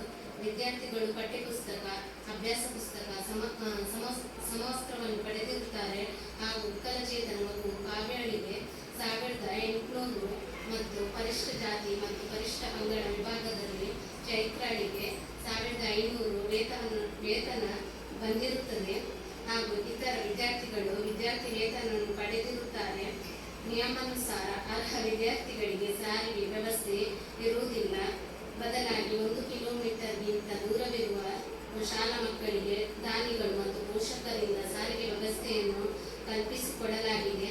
ಸದರಿ ಶಾಲೆಯಲ್ಲಿ ಹಿಂದಿನ ಮಾಹೆಗಳಲ್ಲಿ ವಿದ್ಯಾರ್ಥಿಗಳು ಸರಾಸರಿ ಹಾಜರಾತಿ ಶೇಕಡ 80ಕ್ಕಿಂತ ಹೆಚ್ಚಿನ ಹಾಜರಾತಿಯನ್ನು ಹೊಂದಿರುತ್ತಾರೆ. ಶಾಲೆಗೆ ಬರುವ ಮಾರ್ಗವು ಸುರಕ್ಷಿತವಾಗಿರುತ್ತದೆ. ಮಕ್ಕಳು ಅವರ ವಯಸ್ಸಿನ ಅನುಗುಣವಾಗಿ ತರಗತಿಗಳಲ್ಲಿ ದಾಖಲು ಮಾಡಿಕೊಳ್ಳಲಾಗಿದೆ. ಸೂಕ್ತ ದಾಖಲುಗಳಿಲ್ಲದ ಕಾರಣ ಶಾಲೆಯಲ್ಲಿ ದಾಖಲಾತಿಯನ್ನು ನಿರಾಕರಿಸುವ ಪ್ರಕರಣ ಕಂಡುಬಂದಿರುವುದಿಲ್ಲ. ಸೆಪ್ಟೆಂಬರ್ 2017ರಿಂದ 2021ರವರೆಗೆ ಜನಿಸಿದ ಮಕ್ಕಳ ಸಂಖ್ಯೆ 31. ಶಾಲೆಯಲ್ಲಿ ದಾಖಲಾಗಿ ಶಿಕ್ಷಣ ಪಡೆದಿರುವ ಮಕ್ಕಳ ಸಂಖ್ಯೆ 24. ಅದರಲ್ಲಿ 7 ಮಕ್ಕಳು ಖಾಸಗಿ ಶಾಲೆಗಳಲ್ಲಿ ದಾಖಲು ಮಾಡಿರುತ್ತಾರೆ. ಶಾಲೆ ಶಿಕ್ಷಣ ಪಡೆಯದೆ ಹೊರಗುಳಿದ ಪ್ರಕರಣಗಳು ಸಾಮಾಜಿಕ ಪರಿಶೋಧನೆ ಕಂಡುಬಂದಿರುವುದಿಲ್ಲ. ಮಕ್ಕಳು ಯಾವುದೇ ಲೈಂಗಿಕ ಕಿರುಕುಳ ಒಳಗಾಗಿರುವುದಿಲ್ಲ. ಶಾಲೆಗೆ ಮಕ್ಕಳು ಯಾವುದೇ ತೊಂದರೆ ಇಲ್ಲದೆ ನಿರಂತರವಾಗಿ ಶಾಲೆಗೆ ಹಾಜರಿರುತ್ತಾರೆ. ಗುರುತಿಸಲ್ಪಟ್ಟ ವಿಶೇಷ ಅಗತ್ಯವುಳ್ಳ ಒಂದು ಮಗುವಿಗೆ ವೇತನವನ್ನು ಬಂದಿರುತ್ತದೆ 1800. ಶಿಕ್ಷಕರಿಗೆ ಸಂಬಂಧಿಸಿರುವುದು 1 ಪ್ರಭಾರ ಮುಖ್ಯ ಶಿಕ್ಷಕರು, 1 ಸಹ ಶಿಕ್ಷಕರು ಮತ್ತು 1 ಅತಿಥಿ ಶಿಕ್ಷಕರು ಇರುತ್ತಾರೆ. ಶಿಕ್ಷಕರು ನಿಯಮಕಾಲಿಕ ಪೋಷಕರನ್ನು ಭೇಟಿ ಮಾಡಿ ಮಕ್ಕಳ ಹಾಜರಾತಿ ಸಾಮರ್ಥ್ಯ ಹಾಗೂ ಕಲಿಕಾ ಪ್ರಗತಿಯ ಬಗ್ಗೆ ವಿಚಾರಿಸುತ್ತಾರೆ. ಶಾಲೆಯಲ್ಲಿ ಶಿಕ್ಷಕರು ಕೊರತೆ ಇರುವುದು ಕಂಡುಬಂದಿರುತ್ತದೆ. ಆಡಳಿತ ಮತ್ತು ಹಣಕಾಸಿನ ಸಂಬಂಧಿಸಿರುವುದು ಹಿರಿಯ ಪ್ರಾಥಮಿಕ ಶಾಲೆ ಕನಿಷ್ಠ ಪಕ್ಷ ವರ್ಷಕ್ಕೆ 220 ಕೆಲಸದ ದಿನಗಳಿವೆ. ಪ್ರವೇಶ ಶುಲ್ಕ, ಕ್ಯಾಪಿಟೇಷನ್ ಶುಲ್ಕ, ಬೋಧನಾ ಶುಲ್ಕ ಪಡೆದಿರುವುದಿಲ್ಲ. ಶಿಕ್ಷಣ ಅಭಿವೃದ್ಧಿ ಸಮಿತಿ ಮತ್ತು ಮೇಲ್ವಿಸ್ತುವಾರಿ ಸಮಿತಿಯನ್ನು ರಚಿಸಲಾಗಿರುತ್ತದೆ. STMCಯನ್ನು ಸದಸ್ಯರು 4/3 ಸದಸ್ಯರು ಶಾಲೆಗೆ ವ್ಯಾಸಂಗ ಮಾಡಿರುತ್ತಾರೆ ಮತ್ತು ಪೋಷಕರಾಗಿರುತ್ತಾರೆ. ಅದರಲ್ಲಿ ಅರ್ಧದಷ್ಟು ಮಹಿಳೆಯರಾಗಿರುತ್ತಾರೆ. ಕ್ರೀಡೆ ಮತ್ತು ಗ್ರಂಥಾಲಯಕ್ಕೆ ಯಾವುದೇ ಅನುದಾನ ಬಂದಿರುವುದಿಲ್ಲ. ಸಮಗ್ರ ಶಿಕ್ಷಣ ಅಭಿಯಾನಕ್ಕೆ ಒಟ್ಟಾರೆಯಾಗಿ 49,980 ಅನುದಾನ ಬಂದಿರುತ್ತದೆ. ಸುರಕ್ಷತೆಗೆ ಮತ್ತು ಭದ್ರತೆಗೆ ಸಂಬಂಧಿಸಿರುವುದು ಶಾಲಾ ಸುರಕ್ಷತಾ ಸಮಿತಿ ಶಾಲೆಯಲ್ಲಿ ರಚಿಸಲಾಗಿದೆ. ರಾಷ್ಟ್ರೀಯ ಮತ್ತು ನಿರ್ಣಯ ಪ್ರಾಧಿಕಾರಿ ಶಾಲೆಯ ಸುರಕ್ಷತೆ ಮತ್ತು ತುರ್ತು ಪರಿಸ್ಥಿತಿಯ ಸಿದ್ಧತೆಯನ್ನು ಬಗ್ಗೆ ನೀಡಿರುವ ಮಾರ್ಗಸೂಚಿಗಳನ್ನು ಕಾರ್ಯಗತಗೊಳಿಸಲಾಗಿದೆ. ಶಾಲೆಗೆ ಪೋಷಕರು ಶಾಲಾ ಸುರಕ್ಷತೆಗೆ ಸಂಬಂಧಿಸಿದಂತೆ ಸಲಹೆ ಪೆಟ್ಟಿಗೆ, ಪ್ರಶ್ನಾ ಪೆಟ್ಟಿಗೆ ಇದೆ. ಶಾಲೆಯಲ್ಲಿ ಅವಶ್ಯವಿರುವ ಔಷಧಿಗಳು ಮತ್ತು ಪ್ರಾಥಮಿಕ ಚಿಕಿತ್ಸೆ ಪೆಟ್ಟಿಗೆಗಳನ್ನು ಇದೆ. ತುರ್ತು ವೈದ್ಯಕೀಯ ದೂರವಾಣಿ ಸಂಖ್ಯೆಯು ಪ್ರದರ್ಶಿಸಲಾಗಿಲ್ಲ. ಶಾಲೆಗೆ ವೃತ್ತಿಪರ ಮಾರ್ಗದರ್ಶನ ಮತ್ತು ಸಮಾಲೋಚನೆಯ ಕೌಶಲ್ಯ ಮತ್ತು ತರಗತಿಯನ್ನು ಪಡೆದಿರುತ್ತಾರೆ. ಧನ್ಯವಾದಗಳು.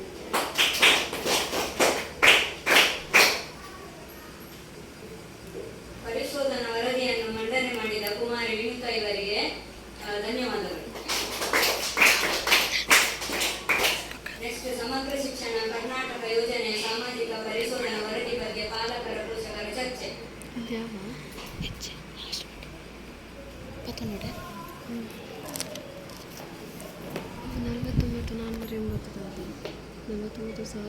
ಚರ್ಚೆ ಮಾಡಲಿಕ್ಕೆ ವಿಷಯ ಅರ್ಥ ಆಯ್ತಲ್ವ ನಿಮಗೆ? ಪೋಷಕರಿಗೆ ಮುಖ್ಯವಾಗಿ ವಿಷಯ ಅರ್ಥ ಆಗಿದೆ. ವರದಿ ಮಾಡಿದ್ರೆ ಮಾಡಿದ್ರು ಅದರಲ್ಲಿ ಏನಾದರೂ ಇಲ್ಲ, ಈ ಥರ ಇಲ್ಲ, ವರದಿ ತಪ್ಪಿದೆ ಅಂತ ಹೇಳುವಂಥದ್ದು ಏನಾದರೂ ಪ್ರಕರಣಗಳಿದ್ರೆ ಅದನ್ನು ಹೇಳಿ, ಅದಕ್ಕೆ ಚರ್ಚೆಗೆ ಅವಕಾಶ ಕೊಟ್ಟಿರೋದು.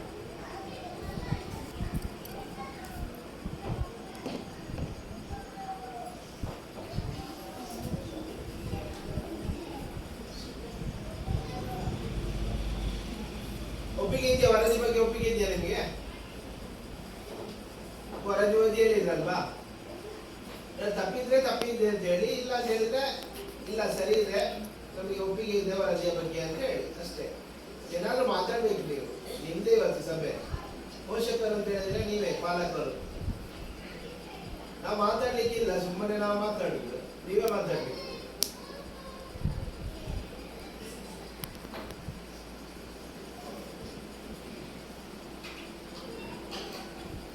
ಮುಂದೆ ಹೋಗ್ಬೋದು, ಒಪ್ಪಿಗಿದ್ಯಾ? ಇದ್ರೆ ಹೇಳಿ, ಮಾತಾಡ್ಬೇಕು. ಮುಂದೆ ಹೋಗ್ಬೋದಾಗಂದ್ರೆ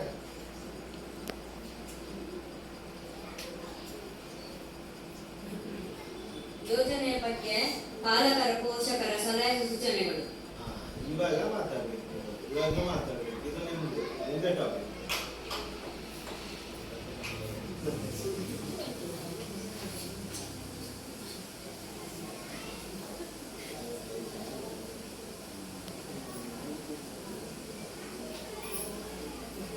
ಸಲಹೆ ಸೂಚನೆಗಳು ಏನಾದ್ರೂ ಇದ್ರೆ ಹೇಳಿ.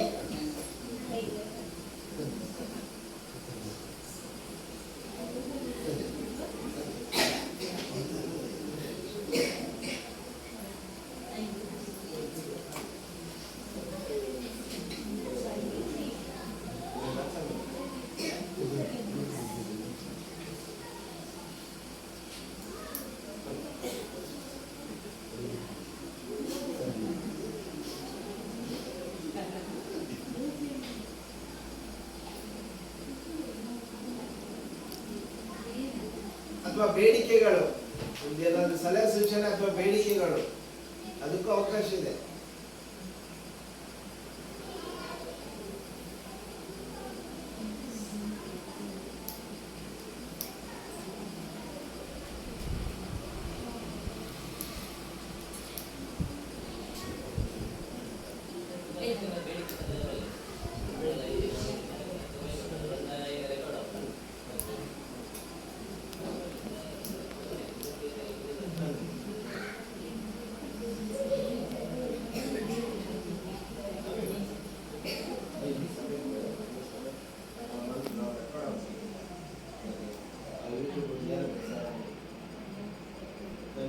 ಅದಕ್ಕೆಲ್ಲ ಬರ್ತಿಲ್ಲ ಮಾಡ್ತಿರಲ್ಲ, ಹೋಗ್ಬಾರ್ದು ಎಲ್ಲ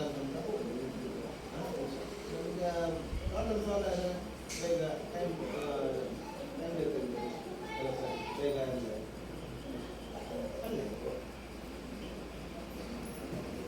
ಶಾಲೆ ನೀರಿನ ಬಗ್ಗೆ ಸಮಸ್ಯೆ ಉಂಟು. ಒಬ್ಬೊಬ್ಬರು ಶಾಲೆ ಟೀಚರ್ಸ್ ಇದೆ, ಮಾಡಬೇಕು.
ದಾಖಲು ಮಾಡ್ಕೊಳ್ಳಿ.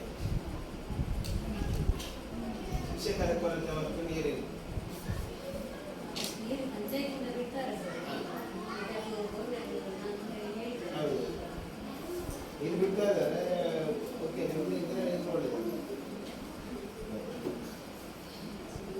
ಬೇರೆ ಏನಾದ್ರು ಇದೆಯಾ?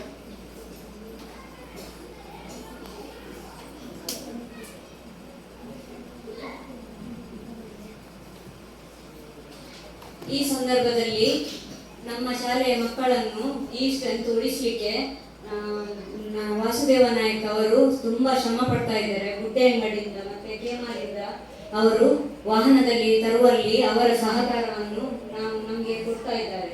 ಇಲ್ಲದಿದ್ದರೆ ನಮ್ಮಲ್ಲಿ 16 ಮಕ್ಕಳಿರುವುದು. ಹಾಗೆ ನಾವಿಬ್ಬರೇ ಇರುವುದು. ಒಂದು ಅತಿಥಿ ಶಿಕ್ಷಕರನ್ನು ಕೊಟ್ಟಿದ್ದಾರೆ. ನಮ್ಗೆ ತುಂಬಾ ಕಷ್ಟ ಆಗ್ತದೆ 1 ರಿಂದ 7 ಪಾಠ ಮಾಡಲಿಕ್ಕೆ.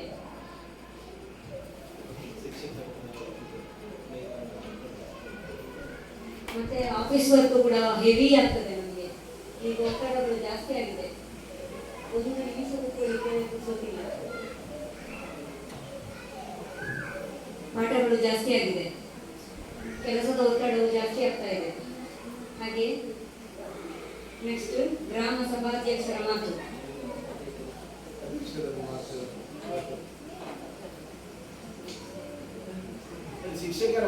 ಶಿಕ್ಷಕರ ಬೇಡಿಕೆ ಮೇಡಮ್ ಹೇಳೋದಲ್ಲ, ನೀವು ಪೋಷಕರಿಂದ ಬರಬೇಕು. ನೀವು ಅದನ್ನು ನೋಡಲ್ವಾ? ಮಕ್ಕಳಿಗೆ ಶಿಕ್ಷಕರ ಕೊರತೆ ಇರೋದು ನಿಮಗಂತೂ ಗೊತ್ತೇ ಆಗುತ್ತೆ. ಅದನ್ನೇ ಹೇಳ್ತಾ ಇರೋದು, ನಿಮ್ಮ ಮುಖೇನ ಅದು ಬರಬೇಕು ಅಂತ ಸಭೆ ಮಾಡಿರೋಂಥದ್ದು ಕೂಡ ಅದೇ. ಒಂದು ನಿಮಿಷ. ನಮಗೆ ಪಂಚಾಯತ್ ಸದಸ್ಯರಾದ ಶರೀಫ್ ಸರ್ ಅವರು ನಮ್ಮ ಶಾಲೆಗೆ ಇಂಟರ್ಲಾಕ್ ಹಾಕಿ ಕೊಟ್ಟಿದ್ದಾರೆ. ಅವರು ಪ್ರತಿ ಸಲ ನಮಗೆ ಸಹಾಯವನ್ನು ಮಾಡ್ತಾ ಇದ್ದಾರೆ. ಆಗ ಅಧ್ಯಕ್ಷರು ಕೂಡ ಮತ್ತೆ ಪುರುಷೋತ್ತಮ ಮತ್ತೆ ಗ್ರೆಟಾ ಮೇಡಮ್ ಇವರು ಕೂಡ ನಮ್ಮ ಶಾಲೆಗೆ ತುಂಬಾ ಸಹಾಯವನ್ನು ಮಾಡ್ತಾ ಇದ್ದಾರೆ. ಅವರಿಗೆ ನಮ್ಮ ಶಾಲೆಯ ಪರವಾಗಿ ತುಂಬ ಧನ್ಯವಾದ. ಉಳಿದ ಬೇಡಿಕೆಗಳನ್ನು ನಾವು ಇಟ್ಟಿದ್ದೇವೆ ಅವರ ಹತ್ರ. ಮುಂದೆ ಕೂಡ ಬೇಕು ಅವರ ಸಹಕಾರ. ಅದನ್ನೇ ಹೇಳ್ತೀನಿ. ಅವರು ಬರ್ತಾ ಇರ್ತಾರೆ ಯಾವಾಗಲೂ ಕರೆದ್ರೆ.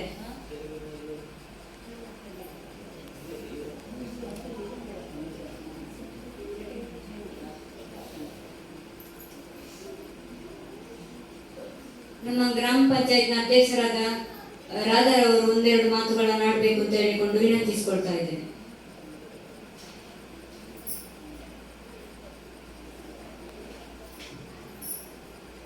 ವೇದಿಕೆಯಲ್ಲಿರುವ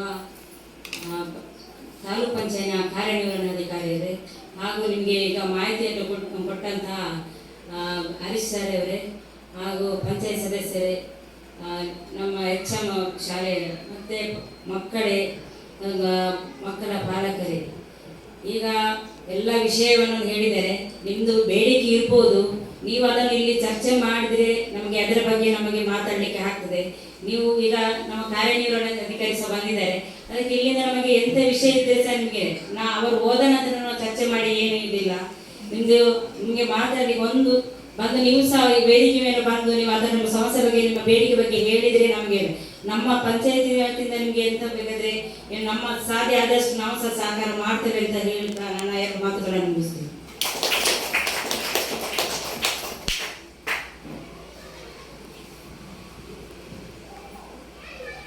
ಮುಂದೆ ಸಹಾಯಕ ನಿರ್ದೇಶಕರು ಶ್ರೀ ಸಾಯಿ ಚೌಟ ಇವರು 1-2 ಮಾತನಾಡಬೇಕು ಅಂತ ಹೇಳಿ ವಿನಂತಿಸಿದರು.